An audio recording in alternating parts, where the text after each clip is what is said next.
ultimamente eu tenho observado muito os tweets, enfim, as postagens do Elon Musk em relação, independente de gostar ou não gostar dele, independente de achar que o que ele faz é certo ou errado, o impacto que ele consegue promover em mercados, em bolsas, tecnológicos, em um tweet. É incrível como ele consegue criar um Bitcoin, ele consegue criar um coin novo, consegue valorizar Bitcoin, consegue quebrar um Bitcoin, consegue derrubar o valuation de uma empresa como o Twitter, consegue comprar, adquirir com valuation muito mais... Tipo, é incrível como ele criou um peso tão grande que um movimento dele, aí vem o efeito borboleta, né? Um movimento dele impacta em tantas coisas, assim, que chega na gente. Por exemplo, vai impactar a gente de alguma maneira.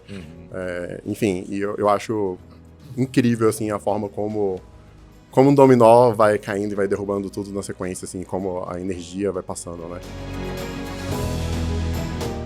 Olá, meus queridos e minhas queridas, eu sou Saulo Mequiles, esse é o Rainmakers, o podcast onde você escuta histórias inspiradoras de empreendedores que já fizeram chover.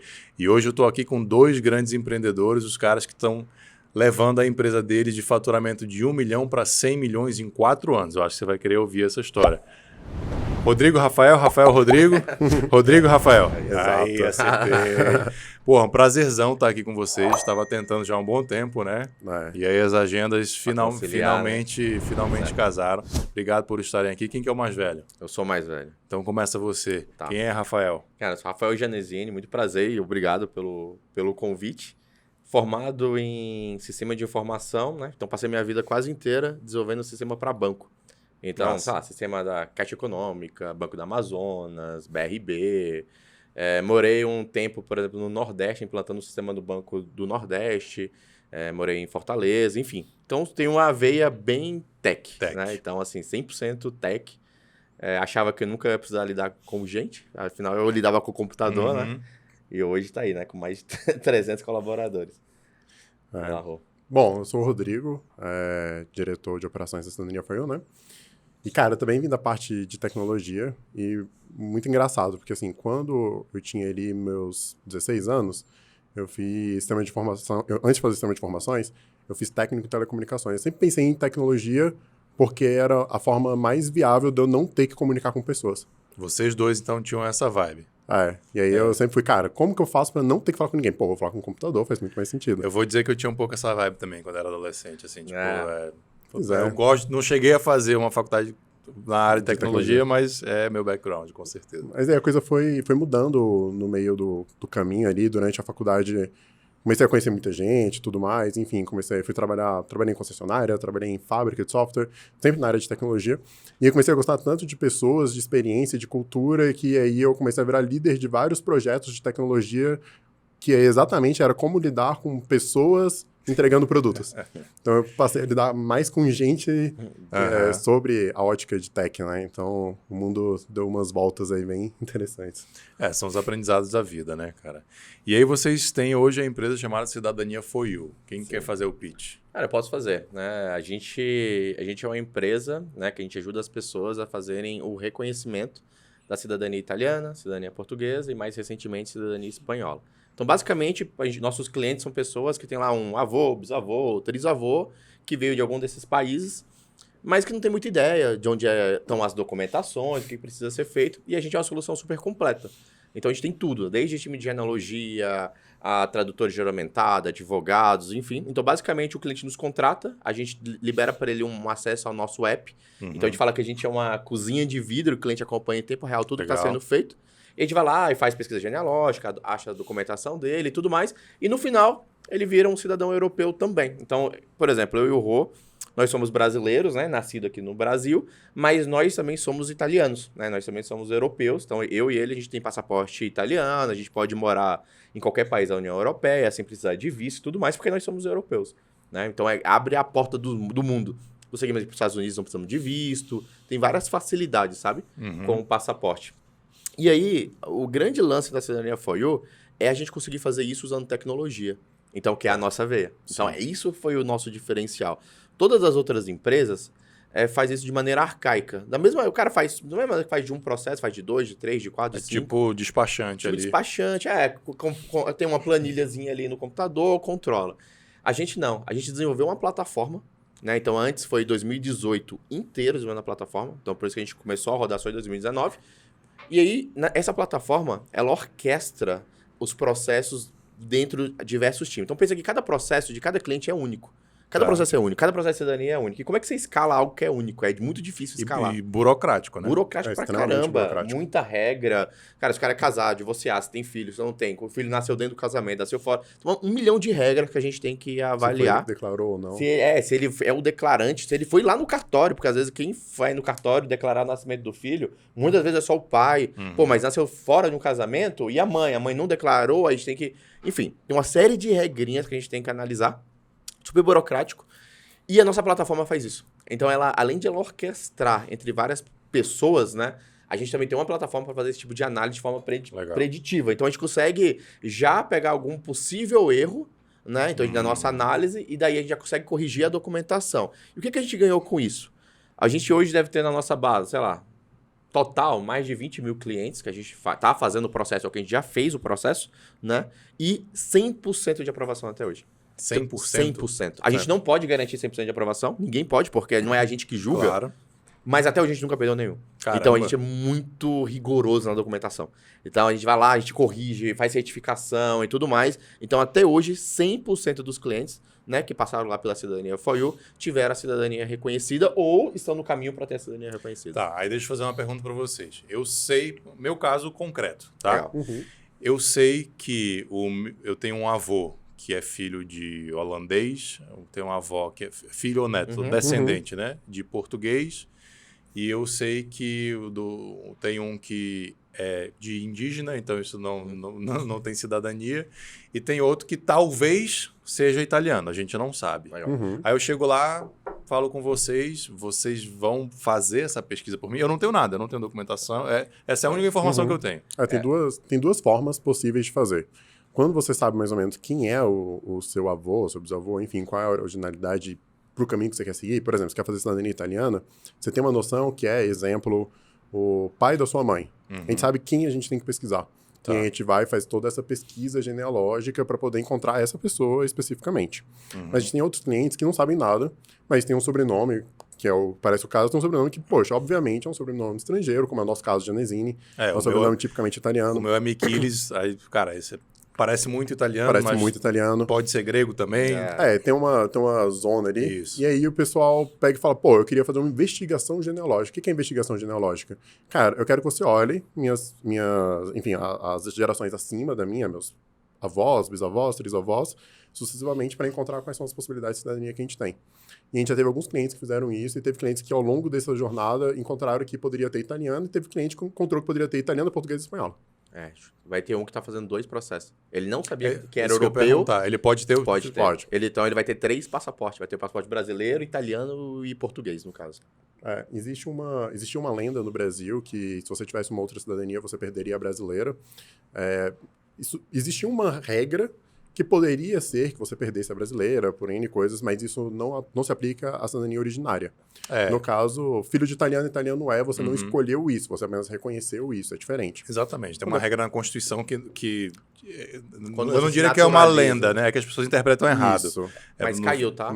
Teve a PEC agora tem 2 meses que... Exatamente, é isso que eu ia colocar. Que mudou e agora, teoricamente, nenhum brasileiro perderia a cidadania brasileira por outros motivos. Até hoje, acho que só quem perdeu, acho que foram 2 ou 3 casos. E os 3 são... E tudo caso envolvendo crime. São pessoas que se naturalizaram americana... E aí cometeu um crime lá, fugiu pro Brasil. Essa jurisprudência aí o pessoal vai, tira a cidadania brasileira e deporta para os Estados Unidos. Acho que teve 3 casos em toda a história e sempre envolvendo Estados Unidos e crime. Tem uma parte da Constituição americana onde quando você se naturaliza, durante o juramento, você meio que abre mão de qualquer outra cidadania que você possa vir a ter. E aí, enfim... Teoricamente, as pessoas abriram mão, só não avisaram para o Brasil, então isso não é uma maneira automática, os países não se comunicam entre isso. Em contrapartida, hoje, as cidadanias que a gente faz, que é italiana, portuguesa e espanhola, nenhuma das 3 tem essa regra de abertura de mão. Porque é o ius sanguine lá, né? Que se você tem um sangue, você nasceu com aquela cidadania, não é? Isso. Aí eu fui atrás de virar americano, pedi, passei por um processo, etc e tal. E aí, que era o que a Constituição brasileira dizia, se você fez isso, aí você está automaticamente renunciando à sua brasileira. Isso. Né? E a cidadania italiana... E com outras exceções ainda, né? Sim, Se você tivesse que trabalhar, precisasse da cidadania para trabalhar e não tinha essa questão, etc. Tem uma curiosidade sobre a cidadania italiana, que acho que você até puxou muito bem, quem é, né, descendente, né, tem um ascendente italiano, já é italiano. Nasceu italiano. Sangue, é pelo Exato, sangue. nasceu. Ah, mas, pô, eu consigo tirar meu passaporte? Não, você vai ter que reconhecer, né? Justamente é uma parte, digamos, burocrática, só para reconhecer a cidadania. Mas quando reconhece, é desde quando você nasceu, não é desde o dia que você foi reconhecido. Então você já é cidadão italiano, só não é reconhecido ainda, tá? Então o que a gente faz é só essa parte burocrática de pegar o que já é seu por direito, que você já é, para reconhecer. É isso que a gente faz. Deixa eu entender modelo de negócio agora. Legal. Primeiro, como é que vocês cobram? É um pacote só? Ou no meu caso, que, cara, você vai ter que fazer toda a minha pesquisa e tem um custo adicional? Como é que funciona? Hoje, a gente valoriza muito o fato de a gente nunca ter perdido nenhum processo de cidadania. Então, no seu caso, por exemplo, que a gente não sabe quem seria o italiano, no caso de uma cidadania italiana, a gente não fecharia o seu processo de cidadania porque a gente não tem esse documento. Então, um produto que a gente venderia para você, por exemplo, seria a própria pesquisa genealógica. Seria para encontrar. Que, inclusive, a gente pode encontrar e descobrir que você não tem direito. É um dos modelos. Pós-encontrado, aí sim existem os negócios, o Rafael pode especificar um pouco mais, existem os pacotes que a gente pode vender, e durante qualquer pacote que você contratar com a gente vai fazer uma análise documental de tudo que você entregou, e se por acaso a gente identificar que em qualquer momento você perdeu o acesso à cidadania, porque lá atrás seu ancestral, seu avô, seu bisavô, abriu mão da cidadania italiana para ter uma ou outra, enfim, de alguma forma você perdeu, a gente encerra o processo, a gente não segue com o processo, devolve todo o dinheiro referente às próximas etapas.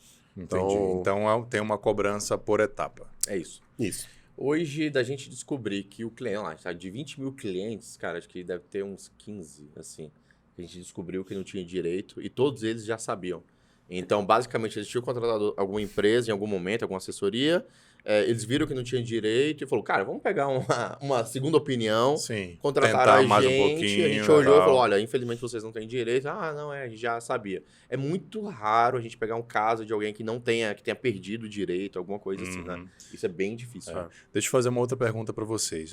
Como a gente comentou, é um processo extremamente burocrático, chato, né? Que as pessoas estavam, antes de vocês, acostumadas a pegar despachante ou gastar horas e horas e horas com pesquisa, etc. A pergunta é, vocês têm noção de quanto tempo essa pessoa gastava e quanto tempo vocês gastam, assim, redução de tempo? A gente pode falar até a gente. Eu quero falar, pode começar com a gente. A gente sabe quanto que a gente gastou de tempo sem o nosso processo foi um processo relativamente rápido, na época demorou 10 anos. 10 anos? 10 anos. Qual Hoje, país? De Itália. Tá. Isso sem a cidadania FOIU, né? Foi daí que surgiu a cidadania FOIU? Foi daí que surgiu a ideia. Então, por exemplo, hoje, se uma pessoa for fazer a cidadania sozinha, em São Paulo, por exemplo, vai demorar na faixa aí de 10, 12 anos. Aqui em Brasília, uns 6, 7 anos. Talvez um pouco mais até. E olha que... E com uma grande probabilidade de ter a cidadania negada. Eles são, aqui nos consulados, embaixadas, eles são extremamente rigorosos com a documentação. Então, um exemplo, Gianesini com S, mas eu tenho um ascendente que tem Gianesine com E, sei lá. Por algum motivo, o escrivão escreveu errado. Super normal. Super normal, ainda mais com documentações muito antigas. Quando a gente faz isso de forma judicial, lá nos tribunais da Itália, isso não gera problema nenhum, porque não gera zero dúvidas que uma pessoa que tem o mesmo pai, mesma mãe, mesma data de nascimento, mas um I e um E, é a mesma pessoa, não gera dúvida. E aqui deveria também não gerar dúvida, e não gerava no passado. Só que aí os consulados, eles tentam muito não reconhecer a cidadania, criar barreiras. Cara, a gente não sabe. Assim, isso é muito do consulado italiano mais do que o português, inclusive. O português até tenta facilitar, né? É impressionante. Tem uma barreira, tanto o português quanto o espanhol. Se você tem alguma dúvida, alguma coisa, eles vão te responder, eles vão tentar te ajudar. Óbvio, tem muita coisa que é limitada, você não consegue fazer daqui. Mas existe uma postura do consulado em tentar fazer acontecer. Já o italiano, existe uma postura do consulado em tentar não fazer acontecer. A sensação que os clientes têm, que passam pra gente, é que o consulado não quer que eles sejam reconhecidos. No nível deles irem pro consulado e sair de lá chorando. Tipo, sair chorando, literalmente, de tão mal atendido que acontece, sabe? E é um processo estressante, né, cara? Demais. E assim, o problema é que não processos, né, só. é o sonho da família, sabe? É o sonho Sim. do meu filho que tem 3 anos, quando tiver 16, 17, fazer um intercâmbio, estudar fora, estudar na Europa. Então, assim, é muito sonho envolvido para você chegar lá e muitas vezes ser maltratado. Então, a gente se colocou muito como uma saída, né, para que isso não aconteça. Falou, cara, como é que eu consigo, né, a gente atuar perante uma lei, uma regra, e que muitas das vezes não é seguido? Então, por exemplo, muita gente pergunta, pô, mas vocês estão aqui em Brasília, vocês têm bom relacionamento com a embaixada, com o consulado? Eu falei, cara, a gente praticamente tem zero relacionamento, assim, né? Porque a gente é muito by the book.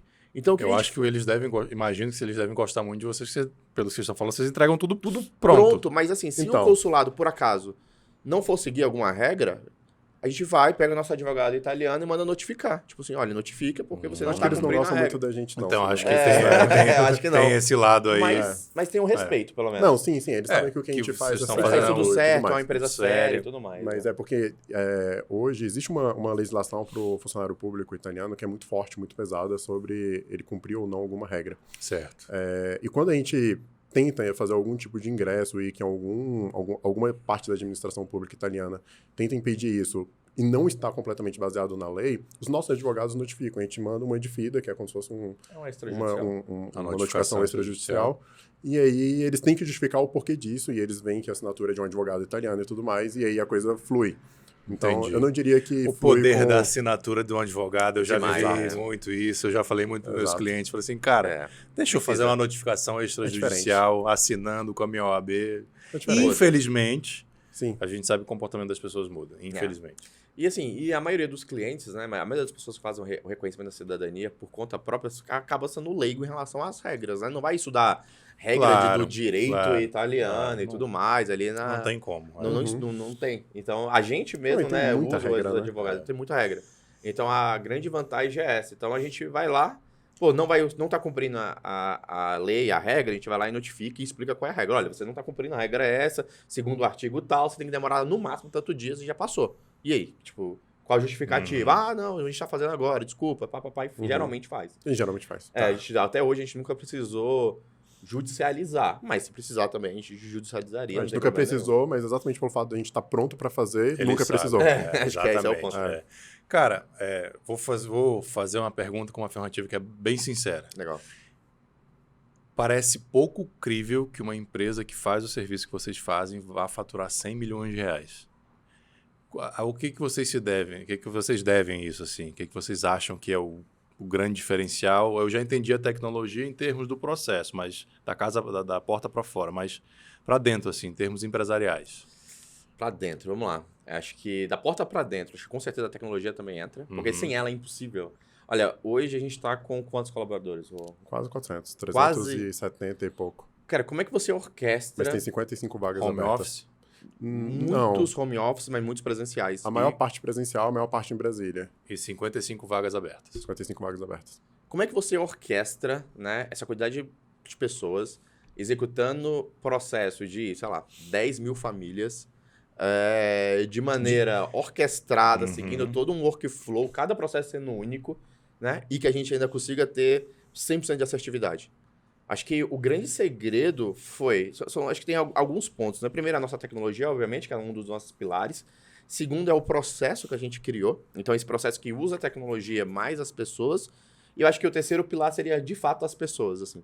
Então, nosso processo seletivo é um processo bem rigoroso em relação a fit cultural, né? Muito mais em relação a fit cultural, soft skills, do que hard skill. Porque a gente fala, cara, a gente treina essa galera, a gente não contrata ninguém que sabe cidadania italiana. Zero, né? Zero, acho que até hoje a gente contratou 0 pessoas. Então a gente sabe que a gente vai ter que treinar e tudo mais. Então a gente quer pessoas que realmente tenha o mesmo fit, né, da empresa. Então nosso processo seletivo é tudo interno. Então a gente tem um time de talentos e tudo mais. Então, passa pelo time de talentos para fazer toda a parte de fit cultural. E se a pessoa não tem fit cultural com a empresa, não avança para a área fim. Então, realmente é um bloqueio. A gente não contrata pessoas que a gente entende que não tem fit. Então, acho que... algumas curiosidades quanto a isso, né? Por algumas vezes, ao longo da jornada da Cidadania For You, tanto eu quanto o Rafael indicamos pessoas para trabalhar na empresa. E a gente indica no sentido de, cara, passa pelo fluxo. Normal. Eu colocarei o seu nome aqui como um conhecido, enfim. Mas aí seguir o fluxo. E aí, primeiro passa pelo RH, que é o processo invertido que a Rafa falou. Primeiro o RH vai avaliar fit cultural e depois vai para a área, para o coordenador que está precisando daquela vaga, para ele avaliar fit técnico, enfim, algumas outras etapas. E aí, no fit cultural, ou enfim, o fit com o RH, o pessoal cancela e liga pra gente e fala, cara, não tem como, essa pessoa que você indicou não tem fit cultural com a empresa, a gente não vai seguir com o processo dele. Acabou. Então, Acabou. é nível que é impossível você passar o processo, porque, foi o Rodrigo ou foi o Rafael que indicou. É isso. Se eu indicar uma pessoa que não tem fit cultural, essa pessoa não vai passar. Não vai seguir. Então isso é você bem... que está assistindo aí, comenta aí, fit cultural, saber que você está chegando aqui para você saber da importância da cultura de uma empresa. A gente vai fazer essa pergunta daqui a pouco. Antes, vou só agradecer aqui a turma que faz o Rainmakers acontecer, que é a Miquilis Tavares Advocacia Empresarial, advogados que entendem de negócio, com esse suporte cultural aqui, e a Facilite Contabilidade Digital. A turma está toda aqui, está assistindo aqui ao vivo, que vai abrir a sua empresa de graça, vai fazer a primeira consultoria de graça. A turma da Contabilidade Digital aqui é muito bacana. E como a gente está aqui para fomentar empreendedorismo, eles estão aí fazendo a abertura do seu CNPJ gratuitamente. Qual é a cultura da Cidadania for You e qual é a importância de se ter uma cultura? Boa. Cara, a cultura é todo o alicerce que suporta, né, toda a nossa operação.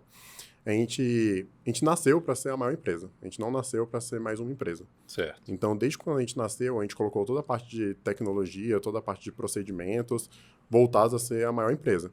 Só que a gente sabe que uma empresa funciona com pessoas. Então, desde o start lá, desde o início, a gente tentou colocar, cultura você não controla, cultura você aponta mais ou menos a direção que você quer que ela vá. Exato, e toda vez que você coloca uma pessoa, a cultura muda e, enfim, tá tudo bem, não tem problema. A questão é você estabelecer exatamente quais são as regras do jogo, para onde que a gente pode ir. E hoje, quando você pergunta assim, qual é a cultura da Cidadania for You, é difícil porque são quase 400 pessoas, mas é uma cultura de mudança contínua e de melhoria de processos. Hoje, se você pergunta pra gente, pra qualquer um lá, cara, como é que vai estar a Cidadania for You daqui 3 meses? Todo mundo vai falar, não sei, mas completamente diferente do que é hoje. Porque é uma cultura. Eles encaram bem? Sim, e não só encara bem, como eles cobram essa mudança da gente. Fala, cara, esse processo que a gente já faz do mesmo jeito, e já eles tem quase mudam um ano. também, né? Eles trazem os insights para as mudanças. Poxa, eu faço dessa maneira aqui, mas eu percebi que se eu fizesse dessa outra maneira, eu vou ganhar X% de efetividade, então vamos mudar a maneira que cara, faz todo sentido, vamos. Então, assim, a gente a gente adora processo. Então, a gente tem um time, inclusive, a gente tem um time de engenheiros de produção para trabalhar os processos, mas a gente não é apegado ao processo. Essa eu acho que é a grande diferença, né? Então, a gente muda o processo o tempo todo. Então, cara, a gente sempre é pegado no resultado, né, na eficiência e tudo mais, mas não no processo. Cara, não tem problema de criar um processo, gastar uma grana para desenhar um processo incrível, depois de falar, pô, não tá legal, joga fora, vamos fazer outro. Tipo assim, A gente já fez zero apego. vezes. Como é que é essa estrutura organizacional de vocês? Tem um time de engenheiro de produção, deve ter um time de TI. Como é que é isso de uma empresa que lida com cidadania? É isso que eu tô achando bem interessante. Hoje, assim, mas basicamente o organograma, né? Eu e o Rô, a gente meio que dividiu a empresa praticamente no meio, assim. Então eu fiquei muito focado na parte de marketing, vendas, né? Aí tem vendas sem pré-venda, né? Tem os inside sales e a parte de tecnologia. Então eu acho que esses 3 grandes grupos estão comigo, assim. Dentro da cidadania, mas os 3 grandes grupos umas 150, 120 pessoas, né? O Rô tem com certeza o maior time. E aí o Rô ficou com o back office, mas o apoio, que aí nem sei quantas pessoas são, umas 200 e poucas. Hoje mais de 200, deve estar dando já umas 200. Então você seria o CEO, ele o CEO. É isso, Então eu tô muito na visão de novos produtos, como é que a gente comercializa, a direção da empresa, né? Como é que eu trago receita. E o Rô muito em fazer o sonho... Eu vendo o sonho e o Rodrigo faz o sonho acontecer, né? Acho que é basicamente essa divisão, assim, dentro da empresa. A gente, quando fundou, vale ressaltar que não foram 2 empresários que fundaram. Foram 2 empreendedores, a gente já tinha já tinha feito alguns outros negócios, mas a gente não era empresário, a gente nunca tinha estudado sobre o meio e etc. Enfim, eram 2 analistas de tecnologia. Qual é a diferença, empreendedor e empresário? Cara, o empreendedor eu acho que é a picadinha do mosquito lá, é você querer fazer acontecer e tudo mais, e o empresário em si seria todo o conjunto de conhecimentos necessários para fazer a empresa seguir, enfim, mais o by the book, enquanto o empreendedor é o cara que acredita, né? Digamos, é a parte mais lúdica. Para mim, o empreendedor é bem o caso de vocês, que passaram por um problema E, cara, a pessoa que não é empreendedora, ela fala, tudo bem, passei por um problema. O empreendedor, ele fala assim, problema, oportunidade, vou resolver isso aqui pra mais gente. Uhum. Uma oportunidade baseada num E problema. a gente não tinha o conhecimento, sabe? O conhecimento, né, de uma administração, conhecimento, como é que eu gerencio pessoas.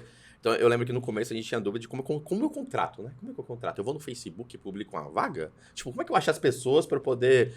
Cara, a gente tinha esse tipo de dúvida no começo ali, quando a gente tinha... O que vocês fizeram de besteira nesse processo? Nossa, tudo. Porque a gente não fez de besteira. Né?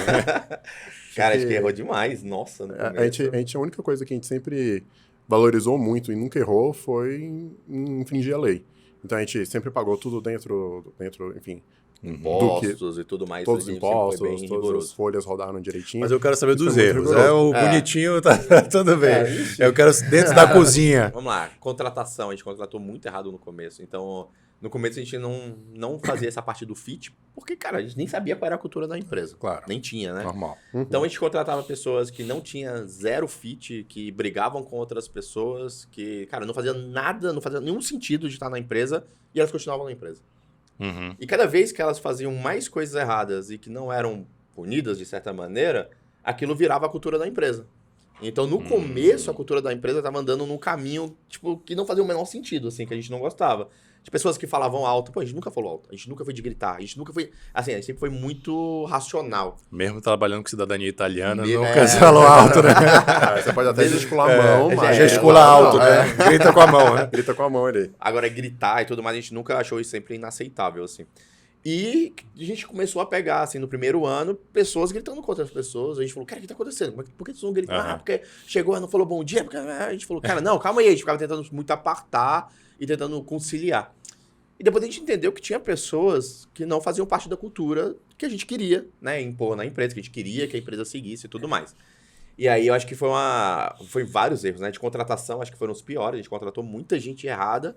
E contratar gente errada, eu acho que não é o problema. Acho que o problema é você manter as pessoas erradas dentro da empresa. Vocês colocaram algumas lições aqui que eu enxergo. Que acho que vocês falam assim, a cultura você não determina, né? Você dá uma direcionada. E eu acredito que o principal problema de cultura talvez seja a omissão dos líderes, como vocês mencionaram aí, né? O cara começou a gritar e a gente não sabia, ou contratou errado, mas foi ficando. Cara, é o tipo de coisa que tem que cortar na raiz. Eu acho. E quando a gente Quando a gente descobriu isso, assim, e a gente faz parte lá da Moai, né? Então, acho que a gente até teve uma vez que a gente viu uma discussão né? Um debate entre duas empresas, não é nem com a gente. Uma pessoa falando, pô, eu tenho uma pessoa na minha empresa que vende pra caramba e não sei o quê, mas, cara, falta me xingar, falta não sei o quê. Aí o outro falou, cara, pode ser o meu melhor vendedor. Se tá fora do fit cultural, eu vou demitir no dia seguinte, não sei o quê, porque não faz sentido. E a gente tava vendo a mesma coisa na empresa e a gente falou, caraca, mano, a gente tá vendo a nossa realidade e a gente tá gerando zero ação. E vocês viram duas culturas diferentes, né? Um empreendedor que mantém e o outro que, cara, zero. E aí vocês... E a gente tava no que a gente mantinha. Existem alguns complicadores, e acho que muitas pessoas que podem estar nos ouvindo nesse momento vão passar por esses complicadores, que é, cara, como é que você demite o vendedor que mais vende? Ele que está trazendo dinheiro para casa. Então, quando a gente passou por isso... Principalmente quando você é pequeno, né? Quando aquele faturamento que aquela pessoa traz... Aquilo ali decide se você cresce ou morre. 50% do faturamento. Você vai tirar o cara que traz 40%, 50% do seu faturamento? Hoje, voltando para trás, vocês tirariam? Aí a gente tirou. Não, a gente já tirou o vendedor em recorde de vendas. Melhor vendedor do mês, recorde de venda, foi demitido desligado por fit cultural. Então, assim... E agora uma coisa... o melhor resultado que a gente teve no mês seguinte. Isso que eu vou colocar. Uma coisa que aconteceu, assim, em efeito cascata, né? A pessoa foi desligada e assim que ela foi desligada, todos os outros vendedores passaram a performar muito mais. Olha que incrível. A somatória dele deu muito mais do que essa pessoa trazia para dentro de casa. Vendas no próximo mês. Houve uma conversa de vocês, assim, galera, demitimos o cara, mas agora precisamos de vocês e tal, ou foi automático? Não, foi automático. Eu acho que quando você não deixa determinados limites ultrapassarem, acho que o recado já está dado. É isso que eu queria bater, assim, pra galera que está assistindo a gente. Os recados silenciosos, eles falam muito mais alto do que os recados ditos. Isso. Né? Isso. Então, e principalmente dos líderes. Cara, qualquer coisa que o líder faz, ele tá dando exemplo. Então, nesse caso de vocês, o não demitir e não falar nada, e era um exemplo. E o demitir, a galera falou assim, não, então... Caraca, demitiu o melhor vendedor. Então, todo mundo se automotivou ali pela tomar a decisão de vocês. Muito É. bacana. Então, isso E aí, foi... um outro ponto interessante a se colocar, a empresa melhorou muito dentre alguns fatores, mas, cara, a qualidade de vida minha e do Rafa, a gente já não dormia mais por causa de algumas questões Sei pessoais bem que iam como é que é. acontecendo dentro da empresa. Cara, era Sei briga bem como que, é. assim, a gente... Realmente, tinha pessoa que quando mandava mensagem pra gente, já dava aquele... Sei Nossa bem como é senhora. que é. Era briga, não sei o É quê. complicado que você tenta corrigir o incorrigível, sabe? Não tem Tipo, como, é irrecuperável. Então, assim, acho que quando a gente tomou essa decisão, acho que foi quando a gente rompeu de uma empresa, né, muito amadora para algo um pouco mais profissional, sabe? E é aquela coisa assim de arrancar os esparadrapo, né? É isso. Cara, assim, vai doer, mas tem que ser feito. Tem que ser Tem que ser feito, feito. tem que ser feito. E, cara, e é aliviante, assim, É, quando a tem gente essa... foi a decisão certa. Nossa senhora, chegar no escritório e saber que não ia ter que passar por nenhum tipo de situação, por causa que, enfim, Do clima. a gente já tinha melhorado, essas situações não aconteceriam mais no clima. Foi, assim, foi um start pra gente começar uma nova era. Eu acho que naquela época, se a gente tivesse, por exemplo, isso 2019, a gente, que é o primeiro ano, se a gente tivesse rodado a certificação Great Place to Work, provavelmente não seríamos, né? Não seríamos, provavelmente. Melhor. Hoje a gente já é 2 anos consecutivos, Legal. né? Great Place to melhores empresas para se trabalhar no Brasil. Mas justamente, eu acho que a gente é hoje pelas decisões que a gente tomou lá em 2019. Justamente, cara, o fit é esse, a gente não tolera... Pô, a gente não tolera que trata mal o estagiário tá aqui para aprender, a gente não... Então, assim, a gente já colocou muito do que a gente acha e a gente acredita, e aí isso vai passando. Então, hoje, nossos líderes têm a mesma visão. Então, pô, se eu não grito com o meu líder não grita com o dele, que não grita com o outro, então isso vai meio que cascateando. Então, acho que aquelas decisões que a gente tomou lá em 2019, né, a gente tá colhendo os frutos Estão repercutindo agora. Sim. Legal, E legal. hoje a coisa é muito mais rápida, né? Então, assim, todo mundo sabe que não pode N coisas. A gente teve um incidente há algum tempo atrás, e assim que o incidente foi detectado e todo mundo entendeu que ali havia uma quebra de cultura, no dia seguinte a pessoa foi desligada. E todo mundo entendeu que, opa, então realmente essa é a cultura, essa regra é a regra. Cultura. Perfeito. Então, enfim, é o recado silencioso. E, Massa. cara, a gente não teve mais problemas dessas linhas, sabe? Que o recado foi dado. Me conta uma coisa, 2019 faturaram 1 milhão, 2023 a meta é quanto? 110. 110. E vai bater. Vai. A gente assim, a gente tá on track. Toda meta, todo ano é desafiador, então a gente não tem nenhuma meta que a gente fala que é fácil. Ano passado foi 56, então a gente tá falando aí de dobrar, né? A meta foi 54 e a gente bateu 56, né? Ano passado. Então aí tá falando, Foi na cara, risca. como é que você pega uma empresa que você dobra o faturamento todo ano, né? Ano passado a gente praticamente triplicou, teve outro ano que foi 4x. Você tem que mudar tudo. Então, o lance de... Você quer ser 10, 15, 20%, que já é muito, né? Você tem que fazer muito ajuste, sabe? Você tem que ir lá, apertar muitos parafusos, entender muito o processo. Você dobrar ou triplicar, você tem que refazer o que você fez. Praticamente você tem que pegar tudo que você fez, jogar fora, pegar só as lições aprendidas e criar um novo processo, testar, validar, né? Gera hipóteses, testa, valida, colhe os dados, opa, ficou bom, não ficou, joga fora, e assim a gente vai fazendo constantemente, né? Então, realmente, esse ano, mais uma vez, é um ano de... Cara, a gente tá mudando... Engraçado, se a gente pegar um colaborador, por exemplo, que saiu da empresa, sei lá, há 6 meses atrás, e esse colaborador entrasse agora, mudou tudo. A gente mudou como é que a gente executa, a gente mudou como a gente vende, a gente mudou o time de... A gente mudou tudo. A Então- gente não precisa nem ir muito longe. Na verdade, a gente tem alguns programas de benefício, por exemplo, a gestantes, né? E quando uma mulher vira mãe lá, ela tem 6 meses afastada, nem, não é só os 4, né? É 6 meses, e depois que termina os 6 meses, a gente tem mais 2 meses de reintegração. Porque ela não sabe mais como a empresa funciona, independente do cargo Entendi. dela. Então vai passar 2 meses onde Tipo, a gente... é certo que passou 6 meses, ela não sabe Não mais sabe como mais. funciona. Não Mudou sabe. tudo. Que então loucura. tem toda uma reintegração. E, óbvio, a gente acostuma já a colocar outras coisas, então ela vai passar um tempo ali home office, ela pode escolher uma redução de jornada, porque, enfim, Pra tem outro amamentar momento de e vida. tal, é claro. No nosso escritório novo, inclusive, a gente tem uma área de amamentação exclusiva. Pô, isso é muito Então, bacana. a gente já tá meio que prevendo... enfim, a maioria do nosso time hoje é formado por mulher. Então, a gente já tá prevendo isso. Mas a gente tem toda uma parte de treinamento, novamente, porque essa pessoa já não sabe mais como funciona a empresa. Então é isso. Que A cada louco. 6 meses você tem uma nova empresa. Mas o que eu tô achando interessante é que essa pessoa provavelmente ela sabe que ela não sabe mais, porque já faz parte da empresa, então tá E tudo... tá tudo bem. tá tudo certo. Ela não vai ficar nervosa de, caramba, agora eu vou ser desligada porque eu não sei mais. Não, aham. a gente não contratou ela provavelmente pela skill técnica, a gente contratou pela soft skill mesmo. A gente contratou pela pessoa que é. E tá tudo bem se ela virou mãe, não é um problema para a empresa. Uhum. E aí a gente vai trabalhar com pessoas que têm fit cultural com a gente. Vocês conhecem, obviamente, a tese do triple, double, double, double. Sim. E vocês fizeram mais do que isso. Sim. Só para explicar para a turma, né? No mundo das startups, disse que o caminho para uma empresa virar unicórnio, que é uma startup que tem uma avaliação de $1 bilhão, para que ela faça isso, ela tem que fazer o triple, double, double, double. O que é isso? Triplicar faturamento de um ano para o outro, depois triplica de novo, depois dobra, dobra e dobra. Ou seja, se está faturando ali no primeiro ano 1 milhão, no quinto ano vai faturar 64. Vocês estão indo para 110. Estão multiplicando esse faturamento para 110. Eu queria saber se vocês são uma startup e se vocês vão virar unicórnio. Olha, virar unicórnio a gente tem vontade, né? Já porque o caminho está muito longo ainda. Não tem nenhum unicórnio aqui em Brasília, né? Acho que a gente ainda tem que se desenvolver bastante, assim. A gente sempre nasceu com a mentalidade de startup. Então, a gente sempre nasceu ali com muita tecnologia. Então, assim, a gente faz algo muito arcaico. Sei lá, tipo, banco. Banco é algo muito arcaico, todo mundo faz.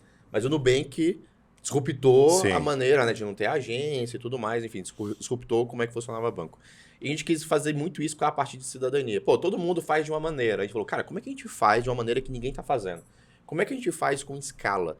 Né? Como antes, quando a gente começou a criar a nossa plataforma, a gente tinha uma meta que era fazer mais do que 5 processos no mesmo mês sem falir. A gente tinha um número que a gente tinha conversado com alguns assessores. Eles falavam, cara, se você fizer mais do que... pegar mais de 5 famílias como clientes, você não dá conta. Tipo, você... É tanto documento que você vai se perder no caminho, você vai atrasar... Aí, internamente você não vai dar conta. Não vai dar conta. Então, a gente tinha uma meta de, cara, como é que eu crio uma plataforma... Ou seja, crescer muito vai ser ruim. Vai ser ruim. Não tem como crescer. E a gente falou, cara, como é que a gente cria uma plataforma onde eu consiga fazer mais do que 5 famílias sem quebrar? Inclusive, a nossa meta, né, na nossa plataforma era mais do que 5 famílias sem falir. Assim, a gente colocou hoje vocês fazem quantos? Umas 200 famílias 300. por mês. Caraca. Um pouco mais do que as 5, né, que a gente colocou como meta. A gente conseguiu superar os 5. Em Black Friday, a gente chega a fechar mais de 500 famílias, assim. Legal. Isso de cidadania, mais os processos. Por mês, a gente fecha umas 500 famílias no total, porque entra genealogia e tudo mais. Então, assim, a gente conseguiu ultrapassar. Então, acho que a gente fez algo de maneira que todo mundo fazia de maneira arcaica, utilizando tecnologia de forma escalável, né? A gente tem muito dado, então a gente consegue fazer análise preditiva, por exemplo, de saber que quando uma etapa terminar, a próxima etapa não vai conseguir suportar, porque vai vir muita demanda. Então, a tendência é que daqui a 2 meses um time pegue fogo. A gente sabe isso com antecedência, então a gente já consegue contratar, treinar, botar para quando a demanda cair para ele, durante toda a nossa análise, aquele já deu tempo de contratar, de treinar, ele chegou. A gente tem tudo isso na ponta do... Como a gente é de tecnologia, a gente tem, como a Rafa colocou, a gente tem dado de tudo. E a gente tem muito dado que a gente não sabe para que vai servir ainda. Mas a gente tá lá. E aí tem muito dado que a gente nunca ter soube, não saber como usar ainda do que não tem ter. muito dado que a gente não sabia para quê. Em algum momento, analisando, a gente falou, caramba, e esse padrão aqui? Aí foi olhar, esse padrão se repete ao longo da história e a gente começou a utilizar esse dado como indicadores de faturamento, de venda, de NPS, enfim, de alguns outros indicadores. Então, o fato de ter dado, o fato da gente poder usar a estatística, usar, enfim, tanto a parte tecnológica, de ter processo, ter ferramentas mais bem estabelecidas, quanto processos tão bem estabelecidos quanto... Foi o game change pra gente. Inclusive, a gente tem uma área de dados dentro da empresa. Então, a gente tem uma área que tem cientistas de dados e tudo mais, justamente focado em gerar insights baseados em dados. Então, gera O que vocês podem contar, assim, de um insight que um cara desse trouxe? Cara, teve um insight que não foi nem esse pessoal que trouxe, foi uma conversa minha e do Rafa, há um tempo atrás, que eu acho que vários mercados já tiveram coisas semelhantes. E, cara, a gente entendeu, por exemplo, que em parte do mês a gente vende um dobro do que outra parte. E foi aleatório, olhando alguns dados, olhando algumas coisas, a gente começou a entender padrões comerciais do nosso próprio time. E própria sazonalidade dentro do próprio mês, dentro da própria semana, dentro do tipo comercial que está vendendo, por exemplo. E foi exatamente quando a gente pega todos os dados e joga, eu falo, uai, calma, eu tô vendo uma onda aqui. A coisa está se repetindo de alguma maneira. Tem pegando o gancho de um dado aí que o Rodrigo falou, teve um dado muito legal, que é justamente muito parecido, que é esse, né? Então, a gente tinha entendido que na segunda quinzena do mês, a gente vendia o dobro do que a primeira quinzena. Isso se repetia ao longo do ano. Chegou um momento, esse número estava muito se equiparando e estava até invertindo. Então, ou seja, eu estava na primeira quinzena, eu estava vendendo praticamente mais do que a segunda quinzena, coisa que nunca tinha acontecido para trás. E a gente falou, cara, por que isso está acontecendo, né? A gente foi investigar.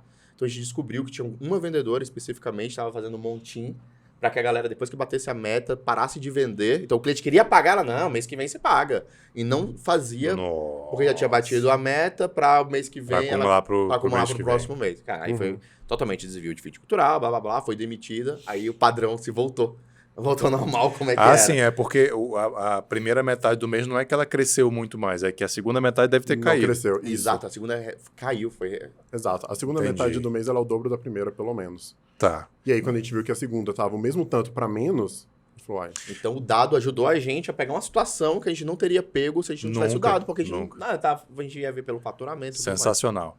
Aprendizado disso aqui que eu queria perguntar para vocês. Primeiro cara, vocês estão botando metas ousadas e tem batido, então qual é o segredo que vocês acham aí, que vocês aprenderam ao longo desses 4, 5 anos de botar meta, que é difícil, e política de bonificação ou de incentivo para o time, que a gente sabe que cara, isso talvez seja mais difícil ainda, porque você acha que está incentivando aí, causa isso aí, não, já bati minha meta, então aí como é que é? Quais são os aprendizados aí? Eu posso começar, eu deixo são o áreas Rodrigo diferentes, terminar. Mas, mas vamos lá.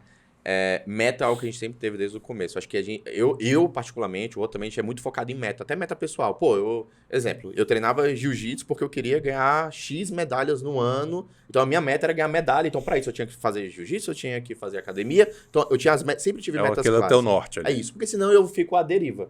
E na empresa, desde o começo, a gente sempre teve meta. Então, por exemplo, no segundo ano, a gente bateu 4, a gente colocou, por exemplo, a meta de bater 12, a gente bateu 21. Então, eu lembro muito, muito claramente, quando a gente colocou a meta, a gente quer bater 12 milhões, a gente já tinha batido 4, era 3x mais que a gente queria. Então, a gente falou, cara, quando você tem a meta, você já tem muitas respostas já dadas. Então, por exemplo, a gente pra gente bater 12 milhões, eu vou precisar contratar mais 6 vendedores. Para bater 4, não. Então, será que eu preciso contratar 6 vendedores? Eu preciso, porque para eu bater 12 milhões, eu preciso de 10 vendedores a mais. Então, a gestão fica muito mais simples, porque muitas respostas, né, a meta já te dá. Cara, isso eu acho incrível, porque eu vi isso, infelizmente eu não vou lembrar o nome da pessoa, que é uma coach portuguesa, que foi no podcast do Joel J. Ela é coach de esportistas de alto desempenho. E, cara, ela falou exatamente isso, você falou de meta. Ela falou assim, cara, meta você estabelece e depois vai dando os passos para trás. Aí você consegue exatamente fazer o caminho. Então, para eu bater essa meta, eu preciso ter tantas pessoas, eu preciso me qualificar assim, eu preciso ter tal curso tal, a empresa precisa ter assim. Aí você vai fazendo do final para o começo. Você não consegue fazer esse caminho de hoje para o futuro, né? Não faz. É bizarro isso. E aí a gente já tem, por exemplo, então eu quero vender 12 milhões. Então eu já sei qual é a minha taxa de conversão, de lead para pré-venda, de pré-venda para vendas. Eu tenho todas essas taxas mapeadas. Então eu sei quanto que eu tenho que investir em marketing para trazer esse resultado. Eu sei que se eu melhorar essa minha taxa de conversão aqui, eu preciso investir menos ou mais. Eu preciso de tantos clientes, para atender tantos clientes eu preciso de tantos funcionários. E aí a gente faz todo esse mapeamento, a gente depois quebra isso tudo em planejamentos trimestrais. Era outra pergunta, então é trimestral. Nosso planejamento é anual, e aí a gente tem a meta do ano, e a gente quebra por trimestre. Por exemplo, esse ano eu quero vender 110 milhões. Então eu sei quanto que eu tenho que vender no primeiro trimestre, quanto que eu tenho que vender no segundo, quanto que eu tenho que vender no terceiro, quanto que eu tenho que vender no quarto. A gente tem até o MTD, né? A gente tem até o MTD, a gente tem a meta diária do que a gente deveria ter entregue, a gente vai fazendo o reajuste de cálculo ali antes. Então a gente quebra em dia. Legal. E aí, beleza. Então, acho que como meta, eu acho que a empresa que não tem meta, uma coisa que a gente foca muito cara, você tá à deriva. Você não sabe onde você vai chegar, você não sabe se você andou bem, você não sabe quais são as lições.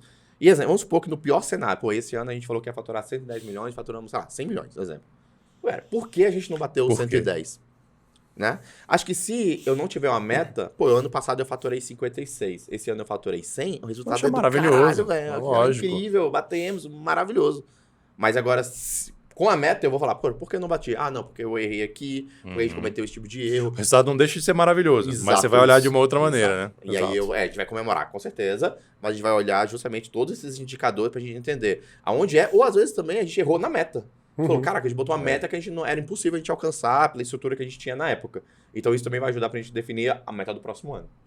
Que esse é um dos grandes problemas de meta, é que quem já trabalhou com meta sabe que se você estica muito a corda, o teu time sabe que é impossível e aí ele para de trabalhar. Ele solta. Meta impossível não faz o menor sentido.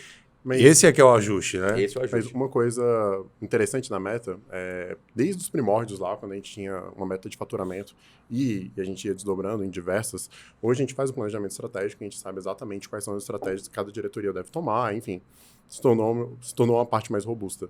Mas o mais interessante é porque toda liderança acredita que aquilo vai dar certo. Não é uma meta que um dia eu, o Rafa, acordou... Tirou do nada. E não foi a gente que fez a meta, né? A gente junta com os líderes, a gente faz uma imersão, e aí sim, a gente junto, baseado em dados, baseado no mercado, baseado no último ano, a gente faz a meta, né, juntos. Então não é eu falar a meta é 110, galera, tá, não. É o head de venda junto com o back-office, junto com o que eu falo, cara, acho que a meta é 110, a gente vai conseguir. Então a meta é feita a 4 mãos. E aí quando a gente coloca até dentro dessa sazonalidade, o segundo semestre do ano a gente vende consideravelmente mais do que o primeiro semestre do ano. O primeiro semestre do ano seguinte, a gente vende muito próximo do segundo semestre do ano anterior. Então a gente vai seguindo uma onda, mas é uma onda crescente. Certo. Então a gente consegue, inclusive, ajustar quais tem que ser as métricas do start para que a coisa vá andando. Por isso que eu falei que a gente vai para o MTD, que seriam as metas diárias. Entendi. Então, cara, esse mês eu deveria ter vendido, sei lá, 1 milhão. A gente vendeu 900 mil. Cara, o que a gente fez de errado? Que a gente não bateu 1 milhão. E como que eu jogo esse 100 mil para a próxima meta? Porque eu tenho que desovar ele em outro para a gente poder alcançar a meta lá na frente. Então, toda a nossa liderança não só está drivada a fazer isso acontecer, como gosta de fazer isso acontecer. Óbvio, financeiramente existem retornos, mas é tão matemático, não é crença. Sim. A gente não, vamos torcer para que dê certo. Não é isso. A gente fez um cálculo, a gente estruturou e a gente entendeu que a gente tem diversos programas, esses programas têm diversas alavancas. Se X alavancas dessas derem certo, a gente vai conseguir passar de tanto. A gente cria nossas metas. A, B e C. A meta C é tipo, cara, a gente deixou a deriva, fez mais nada. A gente vai chegar na C, que é mais ou menos como a empresa tá no começo do ano, ela vai ficar no final do ano com crescimento padrão. A B é, cara, a gente puxou umas alavancas legais, sabe o quê? E a A, cara, deu muito certo, a gente puxou as alavancas e a coisa andou. E até então a gente só bateu meta A. E tá todo mundo querendo meta A. Claro. E aí, Como é que isso se traduz, então, em política de incentivo para o time? Boa. A gente tem um incentivo para algumas lideranças, então, baseado em bônus na meta. Então, se a gente bater, por exemplo, 110 milhões, isso desmembra em bônus, e são bônus bem audaciosos, assim. Então, o cara, às vezes, chega a ganhar 10, 12 salários no bônus. Caraca. Então, chega a dobrar o que ele ganhou no ano. Além disso, né, o time comercial é muito simples, porque o time comercial a gente tem a comissão. Então, cara, o time comercial cada vez vendeu, mais... Vendeu, ganhou. E é um incentivo muito rápido, porque é mensal. Então, cara, tudo que ele vendeu nesse mês, no mês seguinte ele já tá na conta dele e tudo vale mais. lembrar que a nossa comissão não tem teto. Se Não. ele vender mais, ele ganha isso. mais Então, e tá cara, tudo bem. Meritocracia na veia. Exato. E o cara chega a ganhar mais, às vezes, do que o líder. Então, é normal. Cara, o cara vendeu pra caramba, rachou, vai ganhar 20, 30 pau e o líder vai estar comemorando junto. E aí, o back-office que era um problema em relação a essa variável. Então, a gente tem um time muito grande no back-office. O maior time da empresa maior hoje time Que é é o back-office. mega importante. Mega importante. Mas e é muito difícil botar meta. Não, era, tá? Então, muitas vezes, o vendas vendia pra caramba, a gente batia recorde de vendas. Ou seja, os vendedores vão estar lá rachando de ganhar dinheiro e o back-office vai estar rachando de ganhar trabalho. Né? Então, o trabalho porque ele vai ter que executar, né? Você até desmembra na sua primeira pergunta lá sobre cultura e tudo mais. A gente tinha um problema que era, cara, a gente tem o raio-x, que a gente chama todo mundo da empresa, e a gente abre tudo que aconteceu na empresa e para onde a gente está querendo ir. E nesse raio-x, Mensal. chegava lá, é mensal, é a primeira quinta-feira do mês. E aí, nesse raio-x, a gente abria lá e falava, poxa, o time comercial era para ter vendido o X, vendeu o X mais um, porra, salva de palma, todo mundo feliz pra caramba. Time comercial saindo, comprando carro, comprando várias coisas com comissão, tipo, a galera feliz. Enquanto isso, o back-office, lá. pô, me ferrou, né? Agora eu tenho muito mais trabalho para entregar pelo mesmo que eu recebo, enfim. E a gente achava isso injusto. E é injusto. E, óbvio, existem pacotes de bonificação e tudo mais. Mas como ser meritocrata com 400 colaboradores? É difícil. É bem difícil. E aí entrou uma solução que a gente desenvolveu. A gente pegou, em setembro do ano passado, a gente conversou com um colega nosso, também empresário, com o Eric, lá da Oni. E ele entrou nesse projeto com a gente para ajudar a gente a formular. E aí, cara, tudo o que acontece do processo de cidadania está dentro da nossa plataforma que a gente desenvolveu. Então, a gente sabe exatamente todas as etapas que são concluídas, por quem foi concluído, quanto tempo demora e tudo mais. E aí, o que a gente fez? Desenvolveu uma gamificação, onde a gente está disposto a distribuir parte da nossa receita anual bruta para que seja convertido entre os nossos colaboradores. Mês passado, em setembro, a gente fechou o nosso primeiro ciclo, Foi um trabalho, a gente conseguiu aprovação do sindicato e tudo mais. Foi Teve bem... que aprovar no sindicato e eu vou falar. Galera, quem quiser aprovar algo assim no sindicato, se prepare, porque é luta. É briga. Ou seja, a gente quer aprovar algo pra gente dar mais dinheiro. Dar mais dinheiro pra que bonificar. a gente não vai diminuir o salário de ninguém. Todo mundo vai ganhar exatamente igual, mas eu quero bonificar, eu quero dar mais dinheiro. E o sindicato fala, acho que não. Tipo, é mais ou menos isso. E não é o sindicato patronal, não, tá? É o dos trabalhadores. Sim. Enfim, mas aí outras Só questões. Puxa um pouquinho o microfone mais perto. Tá. É isso. Só aí outras questões, né? Mas a gente enfim. conseguiu ultrapassar. Conseguimos ultrapassar essa barreira e a gente fez. E aí, o que a gente fez? Cara, a gente precisava entender quanto cada atividade vale. Então a gente criou algumas métricas por esforço, qual o nível mínimo de trabalhador, se é um pleno, se é um sênior, se é um assistente, qual o menor nível consegue executar essa atividade, quanto tempo ela demora, quão complexo ela é. A gente fez uma matemática e hoje todas as nossas atividades que ocorrem na nossa plataforma, elas são pontuadas. Então a gente tem atividade que vale 3 pontos, atividade que vale 300 pontos. Então a gente conseguiu pontuar tudo. E com isso a gente consegue pontuar a entrega de cada colaborador. E aí a gente pega todos os pontos que foram distribuídos, de atividades que foram entregues, que gerou valor para o cliente, que a gente chama de macro desbloqueada, que a macro, enfim, depois eu explico, mas é basicamente o que entrega valor para o cliente. A gente pega todos esses pontos, pega parte da receita que já foi estipulado lá no começo, qual seria o percentual que seria distribuído, e a gente faz uma cotação e descobre quanto que esses pontos valem. E aí a gente fez o fechamento agora, mês passado, e aí teve colaboradora, por exemplo, que vai ganhar aproximadamente 7 vezes o próprio salário. Em 6 meses. Em 6 meses. Em 6 Ou meses. seja, ela dobrou. Mais que dobrou. Mais do que dobrou um pouco o salário semestral ali. Deixa eu ver se eu entendi. Você separa de antemão um percentual da tua receita que vai para essa tipo de E é bonificação. variável, né? Cada mês eu tenho um faturamento Tá, então é um diferente. percentual mensal. Isso. E aí Esse percentual ele varia também se a gente bater o meta ou não. A gente pode distribuir de 0,9, 0,5, 0,2, Dependendo se bater o 0,1% meta. da Então receita você bruta. tem... O que você está me dizendo é que você tem meta individual, você tem gatilhos individuais e gatilhos coletivos para aquela Isso. meta. E aí você distribui, você dá pontos para atividades, e aí no final do mês você soma os pontos que todo mundo fez. Aquilo dá 100%. Isso. E aí eu fiz X pontos que dá 10% dos 100%. Eu vou ficar com 10% daquele bolo. Exatamente. É isso. 10% do pote. E Tem um esse- pote de algumas centenas de milhares de reais. Esse semestre a gente vai distribuir 250 mil reais, porque a gente não bateu... É porque o semestre é deslocado do semestre do ano, né? Então ele foi de abril a setembro ali. A gente não bateu 100% da nossa meta de faturamento ainda. Fechou sem bater. Então a galera recebeu 0,5% do faturamento, enfim. E aí a gente vai distribuir 250 mil. Em contrapartida, Isso é se só para tivesse- back-office? Só para back-office. Cara, Só para o time de 250 mil execução. para Umas 100 e poucas 100 pessoas. e poucas pessoas. Então, assim, vai ter uma pessoa que vai ganhar 10 mil, vai ter uma pessoa que vai ganhar 100 reais. Isso. Então, e aí a pessoa que vai ganhar 100 reais é uma pessoa que a gente fica, cara, faz sentido. Você começa Eu tenho essa a pessoa meta a te ajudar com dados a avaliar aquela A gente, pessoa. tem Isso. time que tem 10 pessoas, mas tem 2 pessoas que estão fazendo 50%, 60% de tudo que Todo o aquele time processo faz. do time. Pô, eu preciso ter 10 pessoas nesse time? Será que se eu tivesse 4 pessoas com o mesmo perfil das duas, não seria melhor? E essas pessoas, menos pessoas, o bolo é igual, vai ser dividido Vai por dividir. menos pessoas, a galera vai ganhar mais. Uhum. Então a gente tem toda essa métrica e matemática que a gente Com faz. isso, a gente conseguiu travar, por exemplo, o pessoal querer contratar mais gente, porque aumentou a demanda, então vamos contratar mais 2, 3 pessoas. Agora, você quer que contrate? Ninguém quer. Todo mundo, não, pode deixar, a gente vai conseguir dar Sim. conta da demanda aqui, porque se ele der conta de mais demanda, ele recebe mais, ou ele ou ela, enfim, recebe mais no final do mês, no final do semestre. E assim sucessivamente. Essa Então, gamificação hoje- assim foi o... Pô, é genial. Game change Adorei, pra gente. adorei, até porque cumpre aquelas regrinhas que o pessoal fala das metas, né? Que tem que ser alcançável, tem que ser clara. Eu não lembro direito, mas acho que eu tentei reexplicar aqui, porque vocês têm que explicar isso pro time. Eu acho que ficou, no final das contas, fica fácil o time entender e gamificado ainda. Não, ele e tem uma é dia a plataforma. dia, é uma Ele plataforma. olha todo dia, ele sabe quantos pontos ele tem, quanto que ele desbloqueou, o que ele pode Fica fazer. olhando o ponto do coleguinha ali.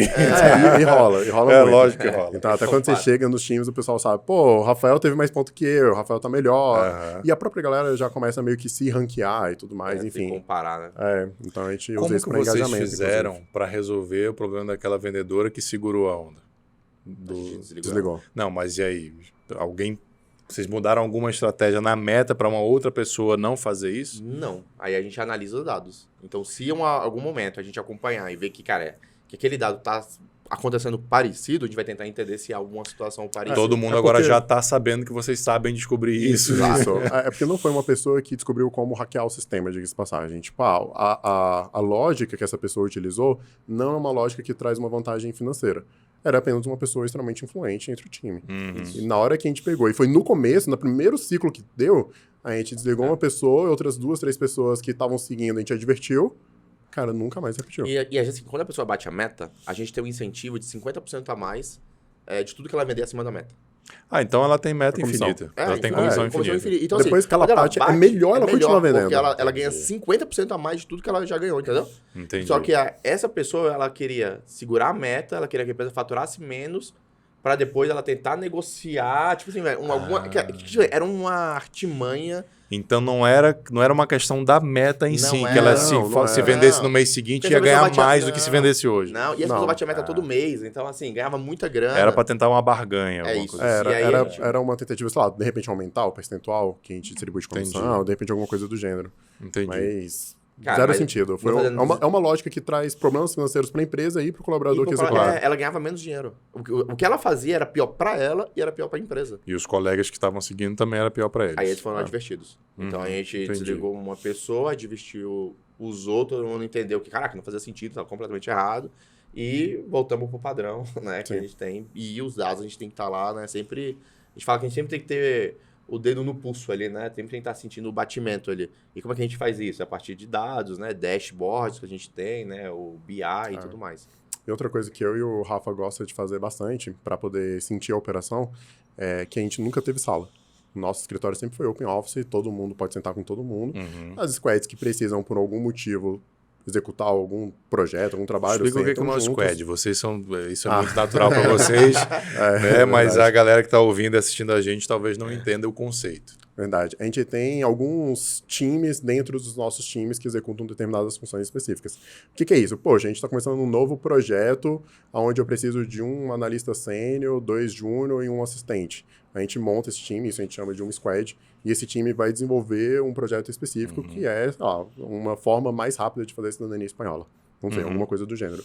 E é um time completo para fazer essa missão acontecer. Isso, né? Exato. É um time completo, está vinculado a algum coordenador que vai trazer as metas, enfim. É uma estrutura completa, uma BU que algumas pessoas chamam de Business Units. Enfim, é muito parecido. E vocês usam o Scrum, usam alguma técnica de Agile? O que é que vocês usam? A gente usa o Scrum. Hoje a gente... Bem desenvolvedores mesmo. Tá no sangue, né? Não tem como correr disso. Então a gente tem um lema lá que é errar rápido para poder acertar o mais rápido ainda, né? Bem startup vocês também. Isso. Então, e a gente não é apegado ao erro, né? Que o Rafael falou. A gente erra bastante até. Já aconteceu de eu traçar uma estratégia, caramba, a estratégia revolucionária, só o quê? Chegar um estagiário e falar, putz, mas se você fizer isso, acho que vai quebrar dessa forma, se a gente fizer isso aqui, dá certo. Caramba, a estratégia dele tá melhor do que a minha, e tá tudo bem. E a gente vai adotar a estratégia dele, que ótimo, melhor dos mundos. Mas é preciso uma cultura que incentive a experimentação, que não condene o erro, porque senão o estagiário não vai te falar isso nunca. A gente lá tem isso, a gente não condena o erro. Então, cara, mesmo o erro que às vezes gera prejuízos financeiros, o cara sabe que ele não vai ser demitido. Então, assim, óbvio... né, se não foi intencional, né? Se não foi intencional, a gente vai lá, fica tentando e tudo mais. Mas a gente incentiva muito a experimentação e a gente usa toda a técnicazinha para fazer experimentação. Então a gente vai lá, coloca, né, o que a gente quer experimentar, quais são os indicadores, né, que a gente quer atingir, né, que a gente quer que mexa, qual é o tempo que a gente vai rodar aquele experimento e os dados que a gente vai coletar. Então a gente faz muito isso, né? Então, e cara, a gente erra. A gente faz uma experimentação que eu falo, eu vou vender pra caramba e na verdade eu só queimei dinheiro, vendi nada. Beleza. Tipo, pô, experimento errado, aprendizado. Acabou, aprendi. Na verdade, a gente fez tanto experimento e eu acho que a gente mais erra do que acerta, sendo bem sincero, assim, de maneira geral. Só que, como a gente experimenta muitas coisas simultaneamente, os poucos acertos que a gente joga pra operação, é o suficiente pra gente fazer um triplo, double. Tipo, ou um pouco mais que isso. É exatamente isso. A gente bem mais que isso vocês fizeram. Então a gente testa várias hipóteses simultaneamente para evitar que a gente deixou passar algo e a gente faz um ambiente mais misêngeno, mais mixigenado possível. Então, assim, se o estagiário quiser falar comigo, com o diretor, ele está sentado do meu lado. A tal da cultura da horizontalidade, né? Então, assim, ele pode levantar, ele pode falar, e enfim, a gente tem a hierarquia para algumas para outras demandas, mas todo mundo pode tudo, sabe? Todo mundo pode Todo falar mundo com pode todo mundo. falar com todo mundo, não existe nenhum tipo de barreira.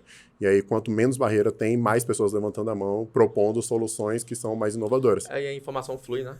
Hoje, Exato. uma coisa que a gente também evita ter na empresa é porta. Então, a gente quer que todo mundo possa falar com todo mundo. Porque tudo também é símbolo, né? Tudo também é cultura. A porta Sim. é uma coisa que simboliza que Uma você barreira. entrou ali, é O uma Rodrigo tá barreira. dentro de uma sala com a porta fechada. Pô, eu não vou lá Não incomodar o vou, chefe. velho, não sei o que ele tá fazendo. Não, agora ele tá lá sentado do lado da galera, trabalhando junto, todo mundo trocando ideia. não sei o quê. É outro contexto, sabe? É. Ele precisa fazer uma reunião super importante, ele vai lá, aloca uma sala de reunião, a sala de reunião faz a reunião. Depois ele volta pro lugar dele. Eu acho que o aprendizado aqui, galera, eu perguntei para eles aqui até antes de começar a gravar se vocês eram uma startup, né? Vocês falaram assim, cara, o nosso faturamento já talvez tenha ultrapassado isso, mas a cultura com certeza é.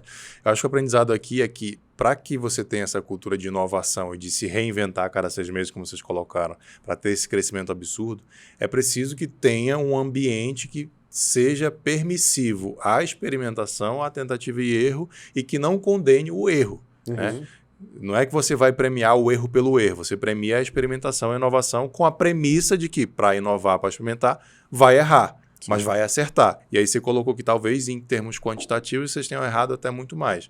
Mas eu tenho certeza que tem algo próximo de um Pareto ali em termos de resultado. Sim, né? sim. Que, sei lá, 20% dos teus acertos são 80% do teu aumento de faturamento, alguma Com coisa certeza. assim. Com Mas é certeza, exatamente isso. Aí, os aumentos sempre são baseados todos os aumentos muito expressivos de faturamento foram baseados em pequenos ajustes, né? Em pequenas alavancas que a gente conseguiu puxar. E Que cresceu. explode alguma coisa. Exato. Então, assim, é a gente isso. vai fazendo erra, uma alavanca, bum, dá um boom. Erra, outra alavanca que dá um boom. Então, assim, são muitas alavancas que a gente puxa e a gente sabe que alguma ali a gente vai acertar, outras não. E como a gente faz laboratório de tudo, hoje a gente consegue identificar pelo menos um percentual de qual alavanca trouxe o quê. A gente sabe mais ou menos o que a gente fez que trouxe tal resultado. Vocês têm dado de tudo, então também não adianta você experimentar, depois acertou e não sei de onde não que sei, veio isso, aí não adianta, né? Puxei 10 alavancas, alguma deu boa, né? Exatamente. O cara é o Mas famoso... quanto a cultura de não punir o erro, minha mãe falava, minha avó também falava pra gente uma coisa desde criança, que a intenção vale mais do que a ação. E a gente valida muito isso dentro da empresa. Qual foi a sua intenção quando você executou aquilo? Pô, a situação foi horrível. Às vezes trouxe, enfim, a gente perdeu um processo, fez alguma coisa, perdeu um time de alguma coisa. Às vezes a ação foi muito ruim, mas, cara, o cara tinha uma intenção muito boa que ia revolucionar e etc, etc. A gente vai entender qual que foi a intenção antes disso. Eu entendo a lição, eu gosto, eu concordo. Eu fico pensando assim, quando vocês eram 10 pessoas, eu vejo isso muito fácil de acontecer. Mas como é que faz isso com 400? Então, como a gente tem uma cultura muito horizontal, na verdade, um controla o outro.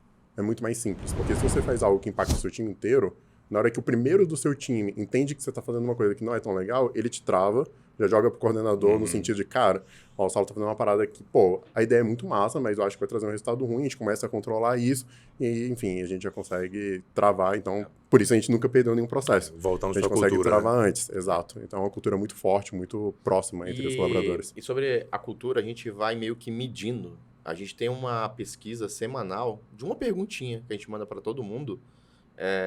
E essa pergunta vai mudando, né? Mas justamente para a gente ir medindo se a cultura está indo no caminho. Sei lá, então tem uma pergunta essa semana, vai ser se você acha que o seu líder está preparado para ser o seu líder?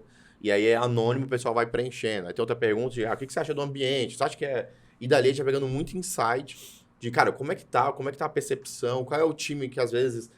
tem alguma coisa que está diferente e tudo mais, para a gente ir guiando, né, justamente essa cultura, para a gente ir mais ou menos na direção que a gente está querendo. Isso para a gente é algo tão importante que a gente tem diversos programas voltados ao engajamento cultural dos nossos colaboradores e, enfim, voltado a uma qualidade psicológica mais confortável. Então, por exemplo, a gente tem um programa que a gente tem 100% de NPS, que se chama o AP4U, que a gente tem uma clínica que a gente contrata, que tem 3 psicólogos. E esses psicólogos atendem nossos colaboradores em horário de trabalho, em jornada de trabalho, fazem psicoterapia. Então, vão seguir ali semanalmente e tudo mais. O que eles tratam? Demais. Não sei, porque isso não é passado para a empresa. A ideia é que não seja passado para a empresa. Claro. A gente tem uma outra sala que a gente tem nutricionista, porque a gente quer que a galera pô, vai manter ali, tem muita Seja gente saudável. que vai treinar e etc. Enfim, ser o mais saudável possível. A gente tem diversas ações, nosso GG, o Gente Gestão, que é o RH de outras empresas, diversas ações onde, cara, a gente tá no mês que tá muito estressado, a galera tá pegando fogo, porque, cara, as metas estão arrochadas e tudo mais. Pô, o que a gente faz para que a galera entregue a meta? Então, o que o time de apoio faz? O time apoia. Então, cara, você chega lá de manhã, tem um bombonzinho com uma mensagem, sei lá o quê. Tem Aí o vai sorvete ter... da Estônia. Aí, Pra todo mundo. sexta-feira, a última sexta-feira do mês, já por algum tempo a gente já tem feito isso, cara, tá muito quente. Então a gente tem uma parceria com o pessoal da Estônia, com o Bruno, com a Laís, e eles deixam uma pancada de sorvete lá pra gente, e a gente distribui pra todo mundo, pode pegar, pode repetir à vontade, o próprio time lá do GG, os outros times de apoio, os coordenadores vão lá e distribuem pra todo mundo, tal, enfim. Aí a gente despressuriza. Aí chega lá no raio-x, que teve ontem, inclusive, o raio-x. Pô, aí tem chopp, aí tem um salgado, aí tem uma pizza. Ah, mas tem algumas pessoas que são vegetarianas. Como é que a nutricionista fica nessa história aí? Fica mal. Sorvete, pizza e chopp, a nutricionista deve Mas tem outros dias que sentar tem e chorar. E salada de fruta. Mas, por exemplo, quando a gente entregou uns docinhos pro pessoal, e todo mundo que tava com nutricionista, etc, a gente entregou um docinho fitness. E aí a gente veio até com um selinho lá, a Nutri aprova. Barrinha de proteína. Barrinha de proteína a gente já deu também algumas vezes, pra galera Salada poder de engajar. fruta. Salada de frutas, de vez em quando tem salada de frutas. Então sempre tem um programa e outro. A gente já fez massagem também, galera. Vai ter massagem, a gente chamou um grupo, tinha sei lá, uns 8, 9 massagistas, e a gente fazia ciclo e a galera ia lá e fazia massagem ali de 10, 15 minutinhos. E saía, e ficava sempre ciclando ali, as pessoas trocando e tudo mais. Então, realmente é algo que eu e o Rafael, a gente sempre falava, cara, eu quero um lugar onde eu acorde segunda-feira de manhã e não pense, putz, que droga, eu tenho que ir pra lá de novo. A gente quer um lugar que você acorde e fala, caralho, que massa, tô indo pra um lugar gostoso de se trabalhar. E aí, quando a gente conseguiu um lugar gostoso de trabalhar, o resultado foi uma consequência natural. Show de bola. Acho que você começou a responder a próxima pergunta que eu ia fazer, que é assim, dentro do que vocês contaram um pouco do que é a Cidadania for You, eu identifiquei alguns aspectos em que vocês têm uma linha mais tradicional, digamos assim, cara, é meritocracia, o melhor vence, a gente premia quem é melhor, tem uma certa competitividade ali, a competição é saudável, etc. E em muitos outros casos tem uma linha mais ESG, deixa eu cuidar da pessoa, diversidade, horizontalidade, transparência. O que vocês têm a me dizer sobre isso? É isso. Inclusive, sobre diversidade é até um dos valores da empresa. Então, você nunca vai fazer, por exemplo, vai participar de de um recrutamento onde vai ter alguma pergunta sobre política, religião, orientação, porque a gente quer pessoas diferentes. A gente quer pessoas que pensam diferente, sabe? A gente acha que as grandes ideias, a grande disruptação só vai ter se você tem pessoas que pensam diferentes juntos. Se tivesse todo mundo que pensasse igual eu e o Rodrigo, a empresa não estaria onde está. Tem estudo que comprova isso, né? Sim. Tem. Times Então, diversos geram, Produzem melhor. Só fazendo um contraponto, eu não entendo que são cenários diferentes, pelo contrário. Eu ia perguntar isso que também. são exatamente o mesmo cenário. O problema da meritocracia é quando a gente tem uma meritocracia onde a base que julga essa meritocracia é uma base enviesada. E aí, obviamente, enfim, a gente tem alguns filmes que eu gosto bastante, algumas coisas, que o pessoal chega e fala, poxa, eu tô muito próximo toda vez que eu tô próximo da linha de chegada, o pessoal movimenta a linha de chegada pra frente. E aí, enfim, isso não é meritocracia. Então, o que a gente fez? A gente inverteu. A gente tem uma estrutura que é zero enviesada, a gente tem uma estrutura com uma cultura mais próxima do que a gente acredita que seja o certo, e essa cultura exerce meritocracia. Então, hoje, por exemplo, a gente tem a maior parte dos nossos colaboradores são mulheres. E a gente sabe que no cenário Brasil é basicamente o oposto disso. A gente tem zero fomento à contratação de mulheres. Assim como de homens, assim como de, enfim, de qualquer minoria. Deixa eu te interromper, porque era o que eu ia te perguntar. Assim, no briefing que vocês mandaram um monte de informação. Pô, faturamento, saíram na Forbes, na Exame, Great Place to Work, etc e tal. E vocês não normalmente falaram assim, não, nós somos ESG, nós não sei o que e tal, mas eu tô vendo que genuinamente vocês são e aparentemente vocês não estão preocupados em ficar propagandeando isso. É isso mesmo? É exatamente isso. A gente não faz nenhuma propaganda de ESG, mas internamente somos exatamente ESG. A gente apoia causas, a gente acredita que a gente, de alguma maneira, tipo, todo o sucesso que a cidadania está tendo, isso tem que ter algum retorno para a sociedade, cara. Não faz sentido a gente ter sucesso, mas a gente não mudar o nosso meio, E eu e o Rô somos pessoas que foram nascidas e criadas em Taguatinga. Então, assim, a gente conhece o nosso meio ali, nossos parentes são todos ali mais da periferia e tudo mais. Então, a gente sabe o poder que a gente tem, né, de mudar a vida. Então, a gente muda a vida dos nossos clientes, a gente muda a vida dos nossos colaboradores e a gente também muda a vida da sociedade ali ao redor, né?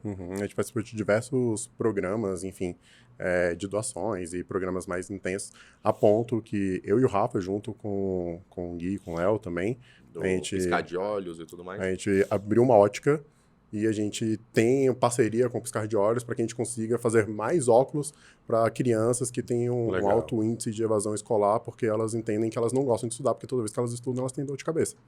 Mas elas têm dor de cabeça porque tem problema de visão, não sabe. Então a gente faz diversas campanhas, a gente patrocina diversos projetos. Óbvio, o Piscar de Olhos é um programa à parte, né? Mas que funciona muito bem e a gente ajuda nesse contexto para poder devolver para a sociedade. Então, show de bola. É muito dar e receber, né? Vocês são investidores em outras empresas também. Como é que é um pouco o portfólio de vocês, as outras atividades além de Cidadania For You? Cara, como investimento, a gente tem o da R2, que é o pessoal que faz aqui, quem é aqui do Centro-Oeste aqui de Brasília, né? São a galera que faz os melhores shows e baladas aqui da região. Então, na praia, tem uma na Mercado. A terceira maior produtora de eventos do Brasil, Terceira maior né? produtora do evento do Brasil. Então, é uma galera, é muito massa, porque é uma galera muito boa da gente estar próximo, porque eles são muito criativos e muito disruptivos, assim. Então, a gente acha que faz muito sentido, a gente tem muita sinergia em relação a isso. A gente investe também lá na Milk Lab, lá do Bruno e da Laís, né? Da Que Estônia. será o próximo episódio. Olha aí. Já fica ligado aí, você que está assistindo a gente, Bruno e Laís da Estônia e da Milk Lab. Eles são incríveis. A gente investe também agora no Cantute de Águas Claras, uma operação que vai ter, então, que é do Restaurante. que tem o Cantute, Forno, Grana Oliva, né? Ali do Digão, Tasso, André, enfim, da galera. Então, é uma galera muito, muito boa. Acho que de investimentos são esses, né? E a gente tem ali a ótica ali junto com o Léo e Gui, justamente que a gente faz bastante apoio. Aí eu não entendi, a ótica é um negócio que tem um braço social? É isso. Pra gente é mais um braço social do que um negócio, né? Então, assim, a gente nunca teve retorno de investimento lá, pelo contrário, a gente usa ela para poder fazer um braço social. Como é que a gente consegue comprar óculos a preço de custo para a gente poder distribuir de graça para o colégio, para as instituições e tudo mais? Então, para a gente faz muito sentido essa veia, assim, sabe? É um negócio que a gente consegue. Acho que de investimentos hoje são esses. Né? Todos os nossos investimentos são muito focados em sonho, sabe? Então, é uma franquia de sorvete? Não. É um casal, algumas pessoas que estão abrindo uma franquia e comprando o próprio trabalho porque tem um sonho de empreender e tudo mais. Então, a gente não vende sorvete, a gente vende sonhos. E assim sucessivamente. A R2 eu não preciso falar, né? Acho que é um sonho de qualquer pessoa que conheça o Centro-Oeste, como o Rafael disse. São os eventos melhores do mundo, melhores enfim. Experiências. E quando você entra dentro da R2, a proposta de valor deles, além disso, o ESG deles, é altíssimo, assim, sabe? Eles fazem a gente teve programas... o Chicão aqui... Que trabalhou a parte de ESG deles. Aliás, vou botar no card aqui o episódio do Chicão, que deu uma aula aqui. Matou a pau, acho que eles são o cara. Né? É referência. Assim. A gente tem muito que aprender com eles em relação a isso. Assim. E é massa porque a gente consegue pegar muita coisa que eles fazem, adaptar a nossa realidade e fazer isso com outras pessoas, com outras empresas, enfim. E aí a gente vai nessa cultura sempre de se ajudando. A nossa cultura de se ajudar é tão forte que diversos concorrentes nossos se tornaram parceiros ao longo do caminho. Porque ligavam, falavam, olha, eu sou do concorrente tal, sei lá o quê, mas, cara, tô precisando muito entender de alguma coisa, sei lá o quê. Não, vou te colocar com o meu especialista para te explicar como é que funciona. Show. A gente entende que o mercado melhor é bom para todo mundo, sabe? A gente cresce, o mercado cresce para todo mundo. Essa é uma cultura que o mundo das startups trouxe também, de colaboração, que eu acho muito bacana. Mais colaborativo. Muito bacana. Como é que é ser sócio de irmão?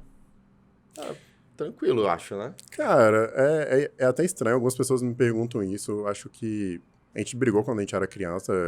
As brigas bestas de um passo, Rafael mais velho, né? Então ele passava, dava um tapa na cabeça, alguma coisa do gênero, eu saía correndo atrás dele e fechava a porta. Mas coisa de criança. Mas eu acho que a gente nunca teve uma briga mesmo de adulto, né? Diga-se de passagem, uma briga da gente parar de se falar ou etc.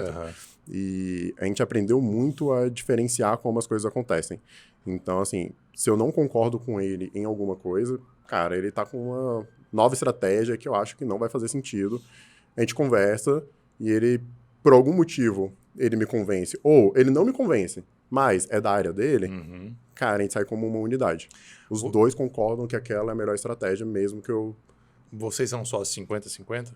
A gente tem uma proporção um pouco diferente, mas é praticamente... É muito próximo disso. Praticamente É, Nos outros negócios, em todos os outros negócios, sim, na cidadania for you é um pouco quebrado por causa do start ali, mas é bem próximo disso. Tá, porque vocês sabem que aí, trazendo o lado advogado societarista, você sabe que esse é o primeiro sinal de alerta quando vem assim, 2 sócios, cara, 50-50 e num possível conflito de decisão. Quem vai tomar, né? Quem vai tomar a decisão final, então a gente tem mecanismos para resolver isso, Uhum. cláusulas de solução de impasse, faz um acordo de sócio, etc., para resolver esse tipo de questão, que no nosso caso a gente trabalha preventivamente para evitar essa briga.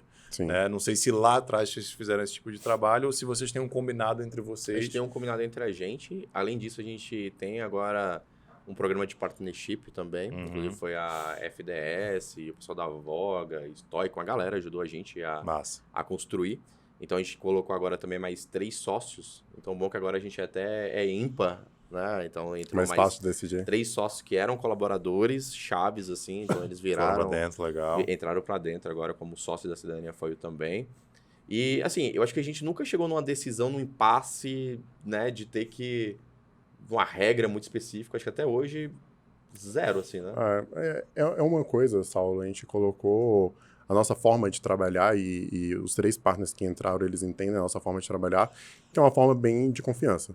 Então, hoje o Rafael ele é o CEO da empresa, ele define para onde que a gente vai. Obviamente, tem algumas condições que ele não sabe, que estão em outras diretorias, Sim. e a gente alerta, e cara, isso aqui dá certo, isso aqui não dá certo, e etc. E a gente vai traçar, mas eu acho que não tem ninguém dentro da empresa, nenhuma diretoria que toma decisão sozinho. Pelo contrário. Então, todo mundo vota 1 a 1, independente da quantidade Por cabeça, eu de voto. percentual que tenha, exatamente. Então, a gente tenta convencer os outros. Tipo, tentando convencer. E A geralmente maioria convence, Não, tá? entraram mais 3. Entraram mais mais Se três. os 3 votarem contra vocês 2, eles vão sair Vão sair vitoriosos. vitoriosos. Bom, e detalhe, antes deles entrarem como sociedade, se eles votassem contra, eles já saíam vitoriosos. Entendi. Já fazia parte desse conselho. Então, a gente leva em consideração não somente partner, né? A gente leva em consideração pessoas que... Cara, eu contratei uma pessoa que eu entendo... a nossa coordenadora de RH. Uma pessoa que veio de uma rede de supermercado gigante e tudo mais, eu entendi que eu contratei uma pessoa porque ela traz uma solução, Sim. uma visão diferente de mercado. Não sou eu que vou chegar e falar que ela tá fazendo uma coisa errada. Ela entende muito mais do que você. Ela entende muito mais que não, eu. Ou você contratou errado. Ou eu contratei errado. Então a ideia é contratar pessoas que saibam mais de você. E a gente nunca teve problema das pessoas saberem mais do que a gente. O problema é a gente não querer saber mais. Aí é um problema. Então a gente está em contínuo estudo e aprendizado sobre diversas coisas. Mas, obviamente, tem pessoas que sabem mais do que a gente sobre quase todas as áreas. Se for pegar, tem alguém que sabe mais. Eu vou falar, viu, Saulo? Acho que no começo da empresa, acho que eu e o Rô provavelmente eram os que mais sabiam de tudo, assim, Claro. sabe? E eu acho que quando a gente começou a crescer, a gente começou a contratar pessoas que eram melhores do que a gente em determinada área, cara, acho que a empresa muda, assim. Pra gente realmente ali foi uma divisão, assim, uma divisão de águas. Foi quando, por exemplo, a gente contratou um head de vendas, que era melhor head de vendas do que eu era head de vendas. Então a gente contratou um CFO lá, um diretor financeiro, que era melhor, né, na parte de diretoria, da parte de finanças e tudo mais, do que o Rodrigo, que é formado em tecnologia. Então a gente contratou a menina de RH, depois virou gente de gestão, que era muito melhor do que o Rodrigo também, que fazia esse papel. Então a gente foi contratando pessoas que são formadas naquela área, especialistas naquela área, melhores do que a gente para atuar, que era a área que quem atuava era eu e o Rô.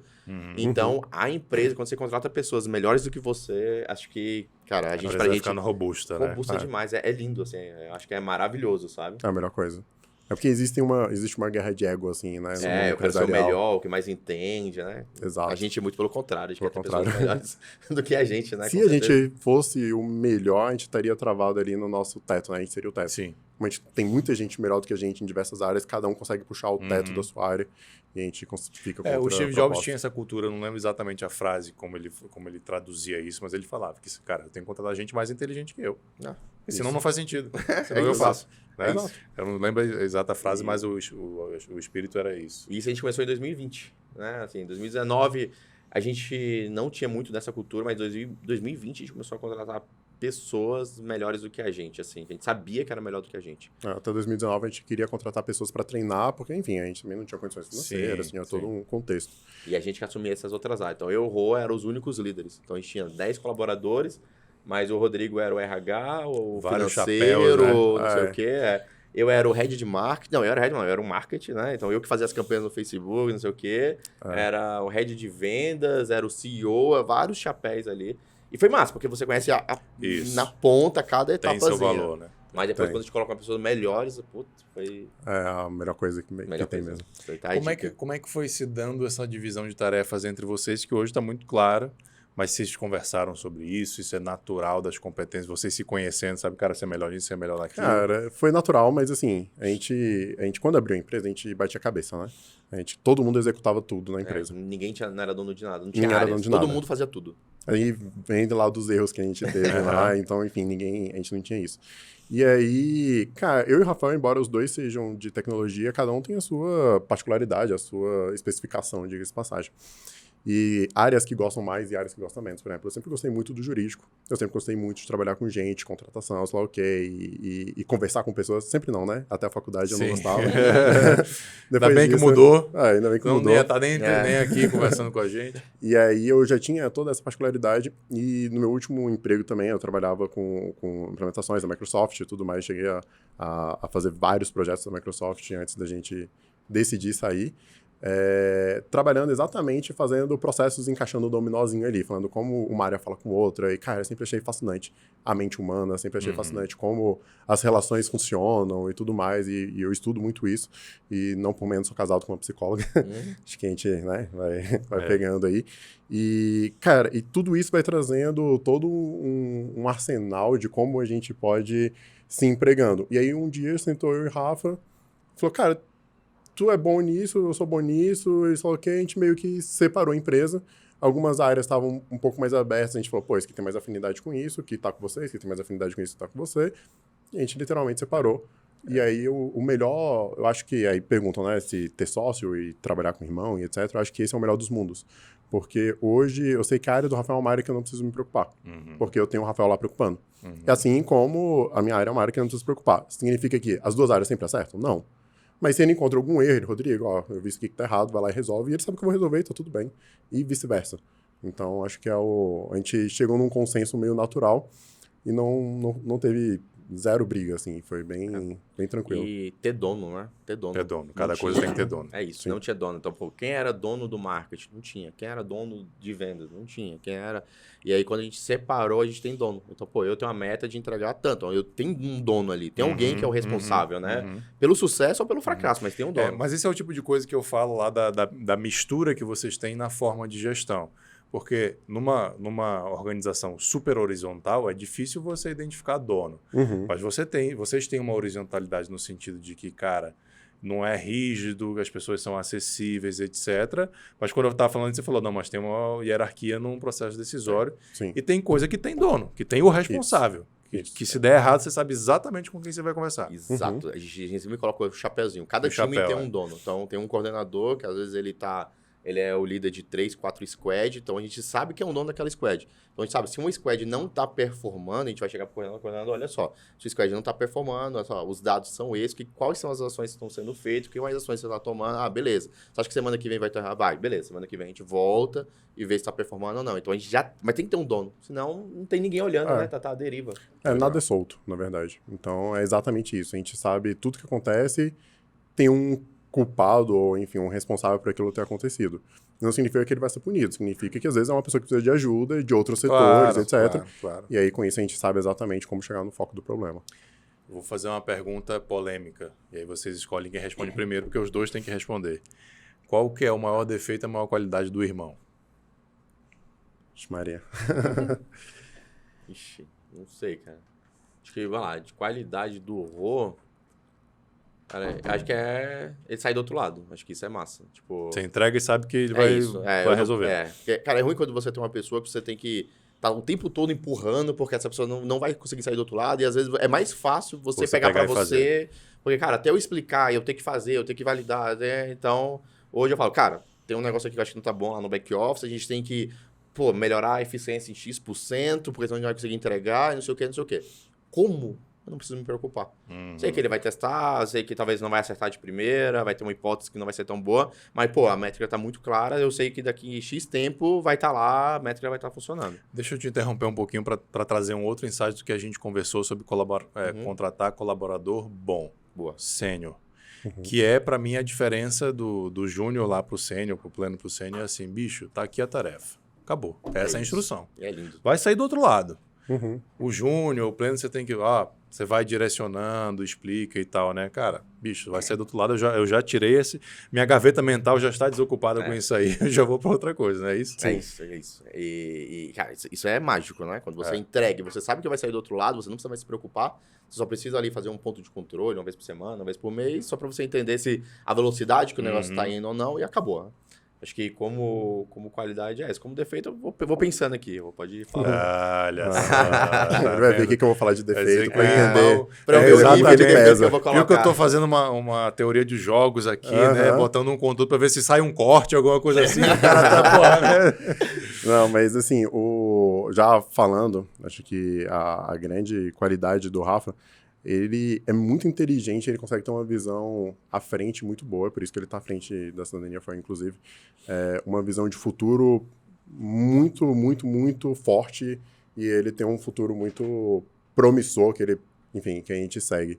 E é aquela coisa, né? Ele joga a pedra lá na frente e a gente descobre qual caminho que a gente faz para buscar a pedra. E aí, como defeito... Ele é o sonhador, você é o fazedor. Isso, ele ganha dinheiro e eu gasto. Não, você gasta para poder ganhar mais dinheiro. Pra ganhar mais dinheiro, exato. Pavimentar o caminho para ganhar mais dinheiro. Exatamente, aí eu faço acontecer.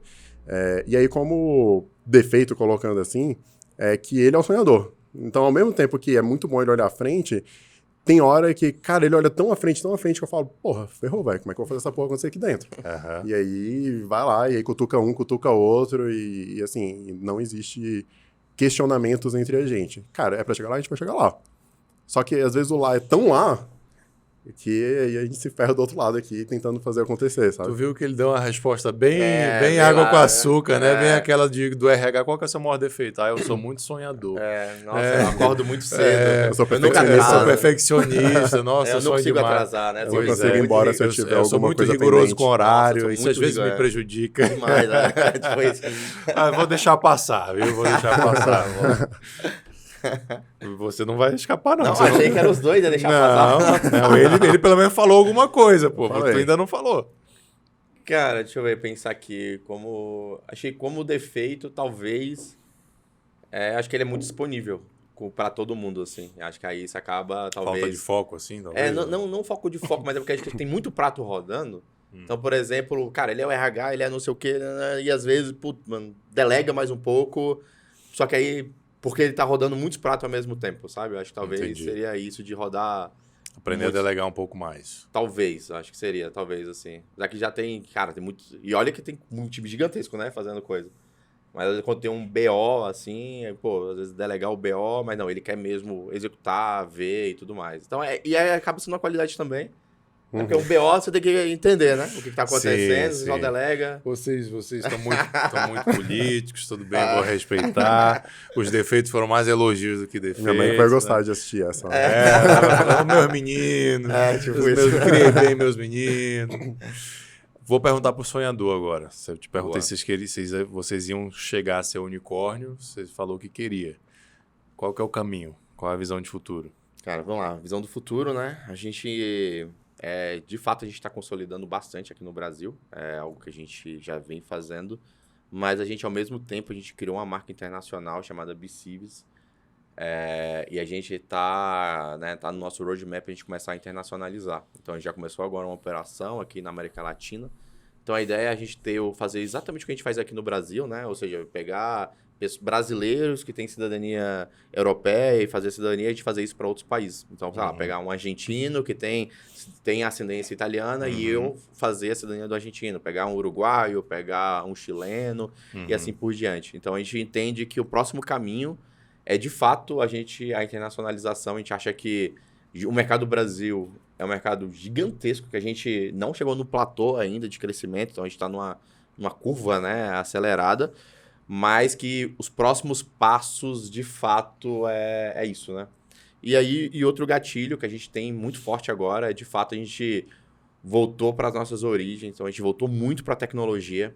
É algo que a gente nasceu da tecnologia, depois a gente saiu um pouco, focamos muito na gestão, pessoas, venda, etc, etc. E agora a gente voltou muito foco para a tecnologia. Então, esse ano, por exemplo, foi o ano que a gente montou a Squad. A gente tinha muito dado, mas a gente tinha uma pessoa fazendo os dash. Agora não, agora a gente tem uma área de ciências de dados. A gente tinha, sei lá, 2 ou 3 pessoas desenvolvendo. Não, agora a gente tem um CTO que debaixo dele tem os coordenadores, que debaixo a gente tem uma área de PM. Então, a gente tem lá os Product Manager desenhando. Então, a gente tem 4 Product Managers, a gente tem vários desenvolvedores, a gente tem vários desafios tecnológicos. Então, a gente está criando plataforma de onboard, criou uma plataforma de gamificação, a gente está recriando a nossa plataforma própria. Então, assim, a gente falou, cara, a gente precisa voltar para a origem, melhorar, né? Nossa plataforma é incrível e ela que trouxe a gente até aqui, mas talvez para o próximo passo a gente vai ter que fazer algo um pouco mais diferente, um pouco mais robusto. Então, a gente voltou para as origens para a gente conseguir realmente... Hoje, a nossa plataforma, a gente consegue, sei lá, até ano que vem, até o próximo, acho que ela super suporta. Mas para onde a gente quer chegar, talvez já não seria mais o suficiente. Quando a gente traça as metas, que foi o que a gente falou lá atrás, do planejamento estratégico, é muito bom porque a gente sabe quais caminhos que a gente deve seguir ou não. Lá dentro a gente tem uma história que a gente sempre conta, né? Que tem muitas pessoas, antigamente tinham muitas pessoas que faziam carroças e afins. E tinha uma carroça que era mais leve, tinha um cavalo que era mais forte, enfim. Tinham muitas propostas sobre como deixar a carroça mais rápida. Até que veio alguém e inventou um carro.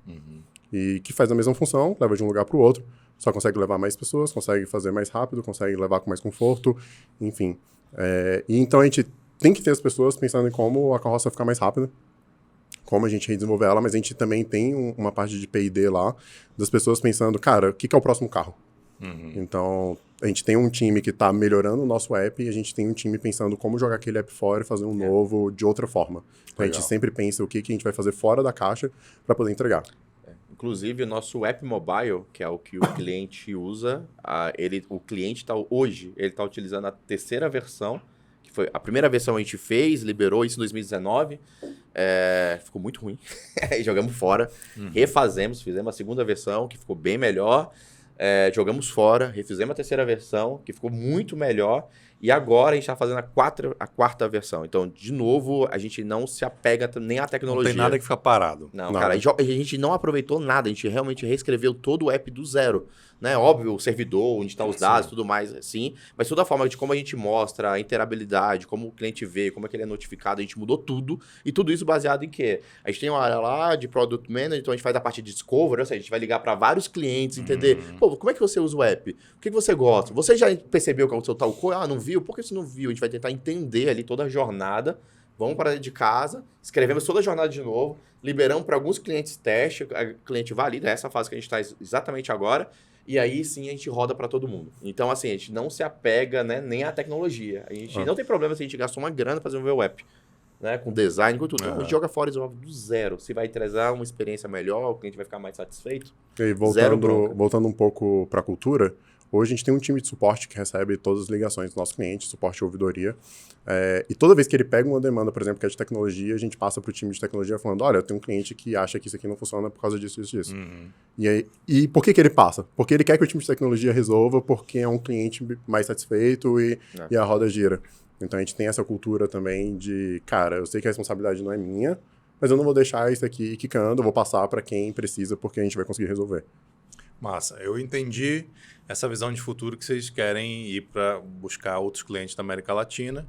Talvez, imagino que outras cidadanias também, não sei se está no roadmap. Outras cidadanias a gente está sempre lançando. Então, era a italiana, a gente lançou a portuguesa e agora lançou a espanhola. Então, tá no roadmap cada vez, uma vez por ano, pelo menos, a gente deve incorporar uma nova cidadania. Inclusive, qual cidadania a gente vai lançar faz parte do nosso programa de expansão sobre como a gente vai poder entrar na América Latina e entre outras coisas. Entendi. Não é tão aleatório assim, não. Entendi. Mas a pergunta que eu queria fazer, e vou deixar vocês pensarem, se existe um planejamento de atacar outros mercados com esse know-how, com o software que vocês têm, que não seja cidadania. Antes de você responder, eu vou só agradecer novamente aí para a turma que apoia o Rainmakers, Miquilis Tavares Advocacia Empresarial, advogados que entendem de negócios. Facilite contabilidade digital, a Facilite vai abrir a sua empresa, seu CNPJ lá na junta comercial de graça. Entre em contato com eles aqui no link pelo chat do WhatsApp deles. E se você chegou até aqui, acho que a palavra do podcast é cultura. A gente já pediu vocês comentarem fit cultural. Comenta aí fit cultural ou cultura, porque realmente foi a palavra mais repetida aqui. Eu não preciso nem de um dashboard para me mostrar. Isso aqui está claríssimo. Comenta aí cultura para a gente saber que você está curtindo, está chegando até aqui. Curte, compartilha, comenta, se inscreve no canal. Se você está no Spotify, se inscreve no YouTube. Se você está no YouTube, vai lá no Spotify também, dá um joinha pra gente. Tem essa visão de sair desse mercado? Então, essa é uma excelente pergunta. A gente já ensaiou, já fez algumas vezes algumas ações nesse sentido de, minha plataforma é tão legal que eu conseguiria vender para outras empresas. E muitas empresas falam, cara, eu quero ser o primeiro, enfim. Meu processo comercial é tão bom que, cara, eu poderia implantar em outras empresas, né? A gente tem lá 80 vendedores, pré-venda, não sei o que, toda a parte de... A gente já chegou até a fazer algumas brincadeiras, vou colocar assim. A gente nunca fez algo muito sério, mas a gente já chegou, vamos tentar vender franquia, vamos tentar pegar nossa plataforma e colocar em outro lugar, vamos tentar fazer... E, cara, a gente chegou à conclusão que a gente perde o foco. E todas as vezes que a gente tentou fazer, foi muito bom, foi tipo meio que um desvaneio, né? A gente teve que... Foi bom pra mente, mas a gente falou, caraca, a gente tem um negócio que tá crescendo de forma exponencial. E eu tô tirando o meu foco, o foco do Rô, às vezes tirando o foco de algum líder ali, pra tocar um outro negócio, uma outra promessa. Então, assim, a gente já fez isso umas 2 vezes, mas a gente sempre deu rollback, assim. Segurou a onda. Segurou a onda, falou, cara, a gente vai perder o foco, a gente ainda tá aqui.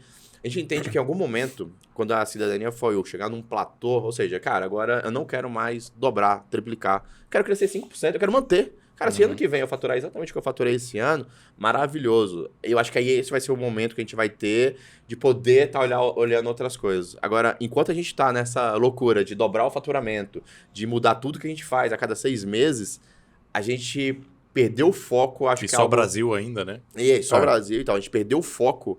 É algo muito custoso que a gente já fez algumas vezes, inclusive. Então, não foi... Mas a gente fez... E foi extremamente importante para a gente chegar nessa conclusão que a gente está falando agora. Né? Então, realmente a gente... Quando muita gente vai lá fazer benchmark, vai lá na cidadania e elogia o nosso software, cara, você podia colocar na minha empresa. Eu tenho um escritório, eu não consigo... Né? Isso aqui, orquestra processo, vai ser lindo. A gente, caraca, será que a gente não vira um SaaS? Só que aí é outro negócio. Tipo, é outro business, é outro negócio, business. É outro desenvolvimento. A gente vai ter que melhorar o software focado nisso. Enfim, a gente acha que não é o momento ainda, pelo menos. Assim, a gente, pelo fato de ser de tecnologia, de entender um pouco mais sobre como sistemas se conversam, dentre outras coisas, por exemplo, toda a estrutura de gamificação que eu te falei, todo o app, todo o software, ele foi desenvolvido para em algum momento ser um SaaS. Então a gente deixou todas as portas, todas as formas possíveis para algum momento a gente poder atender outra empresa, se for o caso. Só que hoje a gente não tem braço suficiente para poder desenvolver isso com enfim, uma estratégia comercial, uma proposta de implantação e etc. Então a gente atende nosso cliente interno, ele funciona para a gente matura ele, a gente vai fazer diversas modificações. Todo mês tem modificação, a gente matura ele, mas ele já tem todas as portas abertas para um dia virar um SaaS. Então, quando a gente alcançar o platô, se não, né, vai acontecer em algum momento, quando a gente alcançar o platô, é o momento da gente pegar várias arestas que a gente deixou pendente ali de alguma coisinha ou outra, que tem uma possibilidade de um outro tipo de negócio, e a gente voltar a reinvestir nessas arestas. E a gamificação já vai estar validada, né? Porque já tem a cidadania, que já rodou agora o primeiro ciclo de 6 meses, já vai ter rodado provavelmente o segundo ciclo. Então, a gente vai ver onde é que a gente acertou, onde é que a gente errou, ajustar o software. Toda a parte legal. A parte legal, a parte de produtividade, então a gente vai ter os dados. Cara, como é que era a cidadania antes da gamificação? Como é que é pós-gamificação? A gente melhorou a produtividade? Melhorou em quanto?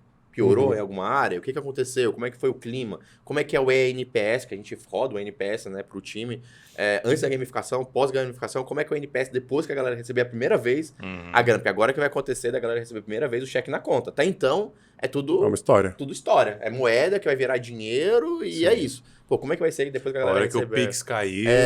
O Pix caiu na conta. E aí?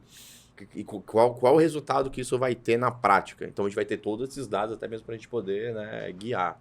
Acho que a gente está indo nesse caminho.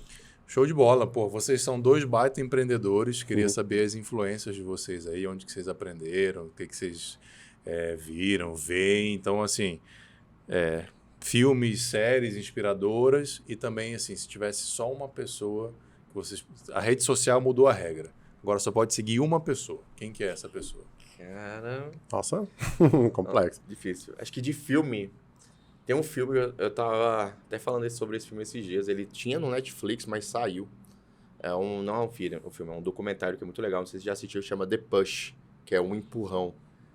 Basicamente é um documentário onde ele quer responder a seguinte pergunta. É possível você influenciar uma pessoa normal? Sei lá, pegar o Rô aqui, é um cara do bem. Eu influenciar ele, haverá um assassino? A matar alguém? A matar alguém? Interessante. Cara, e aí é uma série. Aí o Rodrigo não sabe, né, que tá participando. Então, uma série de ações que ele vai tomando até ele ver se ele consegue influenciar o Rodrigo a cometer um assassinato ou não. E é animal, assim, você vai assistindo e fala, cara... E ele vai explicando, aqui eu fiz isso aqui, que é um pequeno delito, porque aí o Rodrigo já tá meio comprometido com isso e isso. Aqui eu fiz tal coisa que é não sei o quê. Não vou contar muito pra não ser um spoiler, mas qual é a lição, né, cara? Nós somos muito influenciáveis. Sim. A gente é influenciado pelo meio, a gente é influenciável, sabe, pela roupa que a gente tá vestindo, pela roupa que as outras pessoas estão vestindo. Então, lá na série, por exemplo, tem uma parte muito legal que ele não fala qual é o dress code e proporcionalmente, a pessoa vai, tipo, com uma polo, etc. Mas é um lugar onde tá todo mundo com roupa de gala. Então, aquilo psicologicamente, para aquela pessoa, você já colocou aquela pessoa muito mais abaixo do que todo mundo do evento e tudo mais. Então, assim, tudo aquilo é muito pensado, né, pra forma que ela vai agir no futuro. Então, o tanto que a gente é influenciado o tempo todo, né? A gente influencia e é influenciado. Acho que como lição eu sou influenciável, eu sou influenciado todo o tempo todo, e muitas das vezes a gente não percebe, né, que tá sendo Por isso que é influenciado. importante o meio onde você tá, as pessoas com quem você convive. É isso. Sim. De filme tem um que eu gosto muito, que é... Enfim, eu gosto muito desse que o Rafael falou. Tem o próximo dele, que é The Sacrifice, que é uma Que é o mesmo, tendência... É o mesmo diretor, é um documentário, e é uma outra proposta, se você... se mataria por uma pessoa que você considera... daria sua vida. Daria sua vida pra uma pessoa que você considera inferior. É tipo, é uma parada... Você é negro, você daria sua vida pra um racista? Sacou? Tipo, você... tipo, tipo alguma isso, proposta você dessa. é vegetariano, você daria pra um cara, sei lá, um ruralista que vende carne? Então, cara... Essa proposta, assim, é muito legal, eu gosto muito voltando, né, por causa da parte de psicologia, mas tem um que é o Homem que Virou o Jogo, que mudou o jogo, que é de beisebol e tudo mais, feito com Brad Pitt, que, cara, e é baseado em fatos reais. E é exatamente o que a gente tenta fazer, que ele coloca muito ali, que, cara, ele tinha um faturamento específico, um budget específico, reduzido, e ele precisava montar um time de beisebol para competir na Superliga dos Estados Unidos, e ele usa estatística para poder entender em qual posição cada jogador, muito mais barato, jogadores que não são grandes estrelas, conseguem se preencher. E, enfim, participa, ele não chega a ganhar, ele fica em segundo lugar da principal liga de beisebol dos Estados Unidos, com um time que nunca tinha ficado entre os primeiros, entre os 10 primeiros. É muito legal. Então, assim, é sinistro, é exatamente como você utilizar dados a seu favor. Então, não é contratar a pessoa mais cara, é contratar a pessoa certa. Exatamente. Isso realmente é algo que eu gosto muito. E a única pessoa que vocês seguiriam nas redes sociais? Cara, deixa eu pensar aqui. Essa é difícil, hein? Nós segue tanta gente boa. É complicado. Quem são as pessoas que vocês seguem assim, na área empreendedor ou, sei lá, que influencia muito você de vida, espiritual? Olha, eu sigo muita gente aqui de Brasília, da nossa rede de network, né? Então acaba influenciando. Essa galera mais famosinha, eu sigo o Augusto lá, o do Flávio Augusto, por exemplo. Eu gosto de alguns insights, assim, que ele dá. Essa galera muito, muito de palco, eu acabo não seguindo, mas eu sou muito impactado. E é impressionante, né? Você vê que essa galera que, tipo, esses empresários de palco, às vezes... Tem uns insights também, se você souber filtrar, interessante, sabe? Assim, você vai, o cara nunca empreendeu. Mas ele vai pegando várias ideias de várias pessoas e daqueles insights fala, caraca, que insight bom, mas tem que saber filtrar, porque a maioria das coisas também não se aplica à realidade. Ao mundo real. Ao mundo real, é tudo muito... Acho que é essa lição também, de você saber filtrar o que você está escutando ou não, né? Porque senão tudo parece... É muito fácil, é só fazer isso na minha empresa, aplico essa regra aqui. Você não pode fazer isso aqui de maneira alguma, senão você acabou com o seu negócio. E não sei o quê. Aí parece que é uma regrinha de bolo que se aplica a qualquer empresa. E em 30 minutos o cara resolveu todos os problemas da sua empresa. E você fala, cara, não é. E outra Muitas regra das de vezes bolo de uma ele não empresa, tem uma empresa. A regra de bolo de uma empresa não vai funcionar na outra, porque a cultura é diferente, os donos são diferentes, a área é diferente, tudo é diferente. A região, pô, empresa em São Paulo, outra empresa em Brasília, provavelmente a regra não se tudo é aplica. diferente. Mas Voltando no dominó lá que eu falei que eu gosto, né? Que é como o movimento impacta em tudo. Cara, ultimamente eu tenho observado muito os tweets, enfim, as postagens do Elon Musk em relação, independente de gostar ou não gostar dele, independente de achar que o que ele faz é certo ou errado, o impacto que ele consegue promover em mercados, em bolsas, tecnológicos, em um tweet. É incrível como ele consegue criar um Bitcoin, ele consegue criar um coin novo, consegue valorizar Bitcoin, consegue quebrar um Bitcoin, consegue derrubar o valuation de uma empresa como o Twitter, consegue comprar, adquirir com valuation muito mais... Tipo, é incrível como ele criou um peso tão grande que um movimento dele, aí vem o efeito borboleta, né? Um movimento dele impacta em tantas coisas, assim, que chega na gente. Por exemplo, vai impactar a gente de alguma maneira. Enfim, e eu acho incrível, assim, a forma como um dominó vai caindo e vai derrubando tudo na sequência, assim, como a energia vai passando, né? Independente de gostar ou não das Eu tô lendo a biografia dele agora. E, cara, o bicho é muito doido. É doido. Ele é muito doido. Eu acho que essa é a palavra que define. Eu acho que, assim, ele é diferente. Ele é diferente. Assim, eu acho que ele como... Agora eu classifico ele como um gênio, assim, como gênio do empreendedorismo, né? Como foi o Steve Jobs, etc. Sim. E que como esses gênios, os caras na parte emocional, na parte relacional, eles são zoados. Eles são zoados. E talvez por conta disso eles consigam fazer coisas que uma pessoa normal não conseguiria, né? Não conseguiria. Mas eu identifiquei nele uma coisa que eu acho que tá dentro de vocês, assim, é que, cara, ele desde a juventude, ele queria mudar o padrão energético do planeta e ele queria que o ser humano fosse uma civilização interplanetária. Cara, ele fundou lá o... SpaceX? Não, ele fundou lá atrás, tipo, o negócio de mapas, que era a primeira lista amarela digital. Depois ele fundou o X, não sei das quantas, que fundiu com o PayPal. Eram coisas que, cara, não tinha a ver com o propósito dele, mas ele foi afunilando. Até chegar. E ele tomou decisões aí na SpaceX, na Tesla, que não tinham nada a ver, não eram decisões mercadológicas, eram decisões assim... Se eu não fizer isso, eu não vou... Não, era de acordo com o propósito. Se eu não fizer isso, a gente não vai para Marte. Então, tipo assim, se você fosse olhar do ponto de vista apenas mercadológico, de números, cara, aquela decisão estava completamente errada. Mas não, se eu não fizer isso, a gente não vai conseguir fabricar tantos carros a bateria. Não vamos conseguir chegar a Marte. Aí depois isso, cara, dava certo, entendeu? O poder do propósito, né? O poder do propósito. É absurdo, assim. Eu gosto muito. E exatamente esse é o ponto. Tu vai fazer determinadas ações, como, enfim, começar uma fábrica de bateria de lítio diferenciada, sei lá o quê, que não vai trazer um retorno, mas que atende um outro propósito de uma outra empresa que você também já está criando, que vai consumir dessa.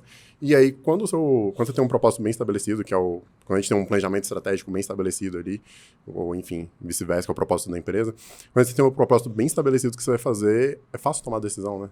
Sim. Você tem um norte muito claro. Galera, última pergunta, para a gente finalizar. Qual foi o maior erro que vocês cometeram na vida empreendedora de vocês, que tenha virado uma lição, que vocês possam compartilhar? E qual o livro que vocês recomendam aí para nossa audiência? Boa. Quem quer começar? Nossa, maior erro? Eu tenho um livro que eu gosto muito, que é O Poder do Hábito. Tá. Acho que enfim, é um livro muito comum e relativamente curto.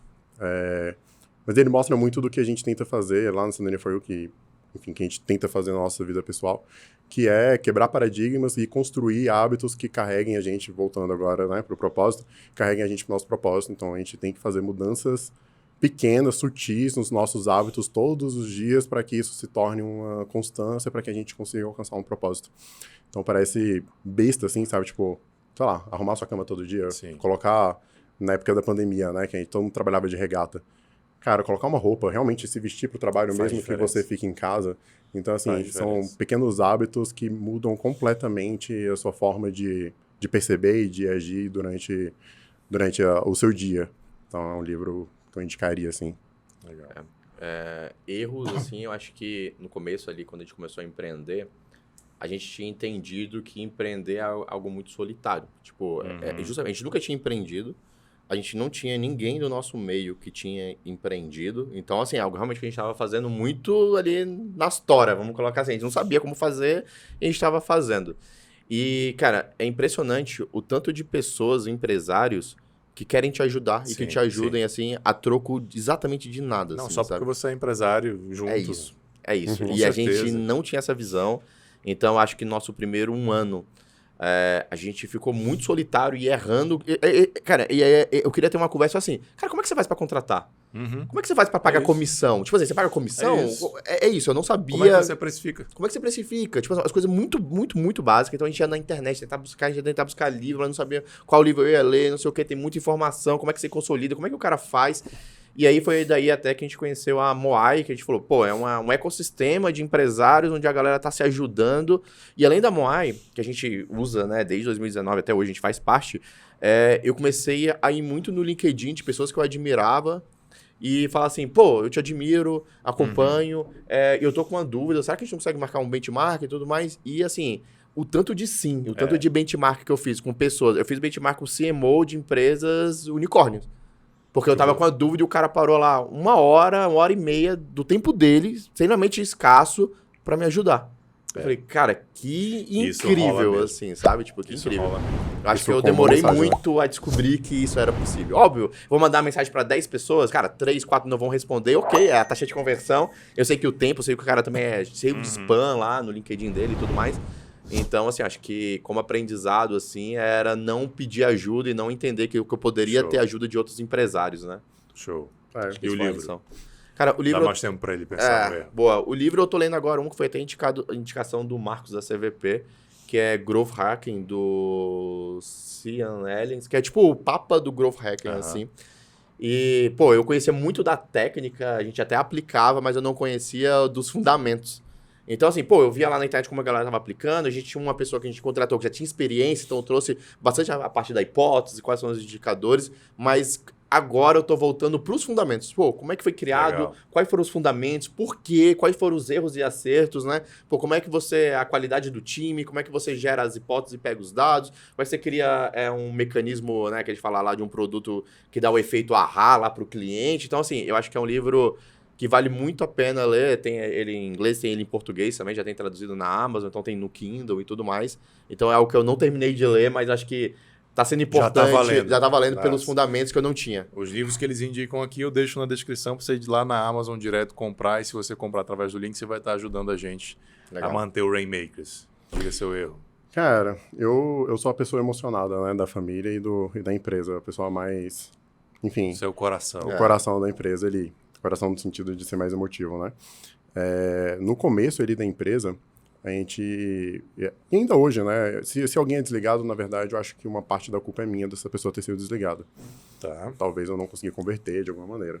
E aí no começo da empresa, a gente ainda não tinha uma estrutura, a gente não sabia exatamente como a regra funcionava, né, a regra do jogo, e aí a gente passou por essa situação que a gente colocou aí no começo de, enfim, de ter funcionário falando alto e etc, e a todo momento eu gastava muita energia, o Rafa também, mas a gente gastava muita energia no sentido de tentar converter essa pessoa, converter no sentido de colocar ela na nossa cultura, de fazer a parada funcionar e tudo mais. E é incrível como às vezes tem um estralozinho que muda completamente sua forma de pensar. Uma vez eu estava conversando com o Rockstar das vendas, com o Gabriel Machado, e ele falou uma parada pra mim tão simples, mas que mudou muito. Ele falou, cara, às vezes a melhor coisa que você faz pra essa pessoa é demitir ela. Sim. E aí depois que ele falou isso, eu coloquei no coração e eu falei, velho, eu não vou demitir ninguém porque eu fui imprudente, porque eu fui incapaz, etc. Mas eu estou tentando converter, estou tentando fazer com que a pessoa cresça, evolua, etc. E ela não está indo, às vezes o que está faltando é exatamente essa porta fechada. Voltando esse tapa na cara de passagem da vida, de acordar e falar, caramba, não, então não é tudo doce. Então vamos acordar e vamos para frente. Cara, com base no que você falou, eu te digo duas coisas. As ideias e conceitos e conselhos mais poderosos são simples. São super simples. E a segunda coisa é não é a melhor coisa que você faz só para essa pessoa, não, mas é para todas as outras 400 pessoas que estão na tua equipe. Porque você está preocupado só com ela, mas tem outras 400. E às vezes você mantê-la é pior para outras 400. É muito mais caro, né? É muito mais caro.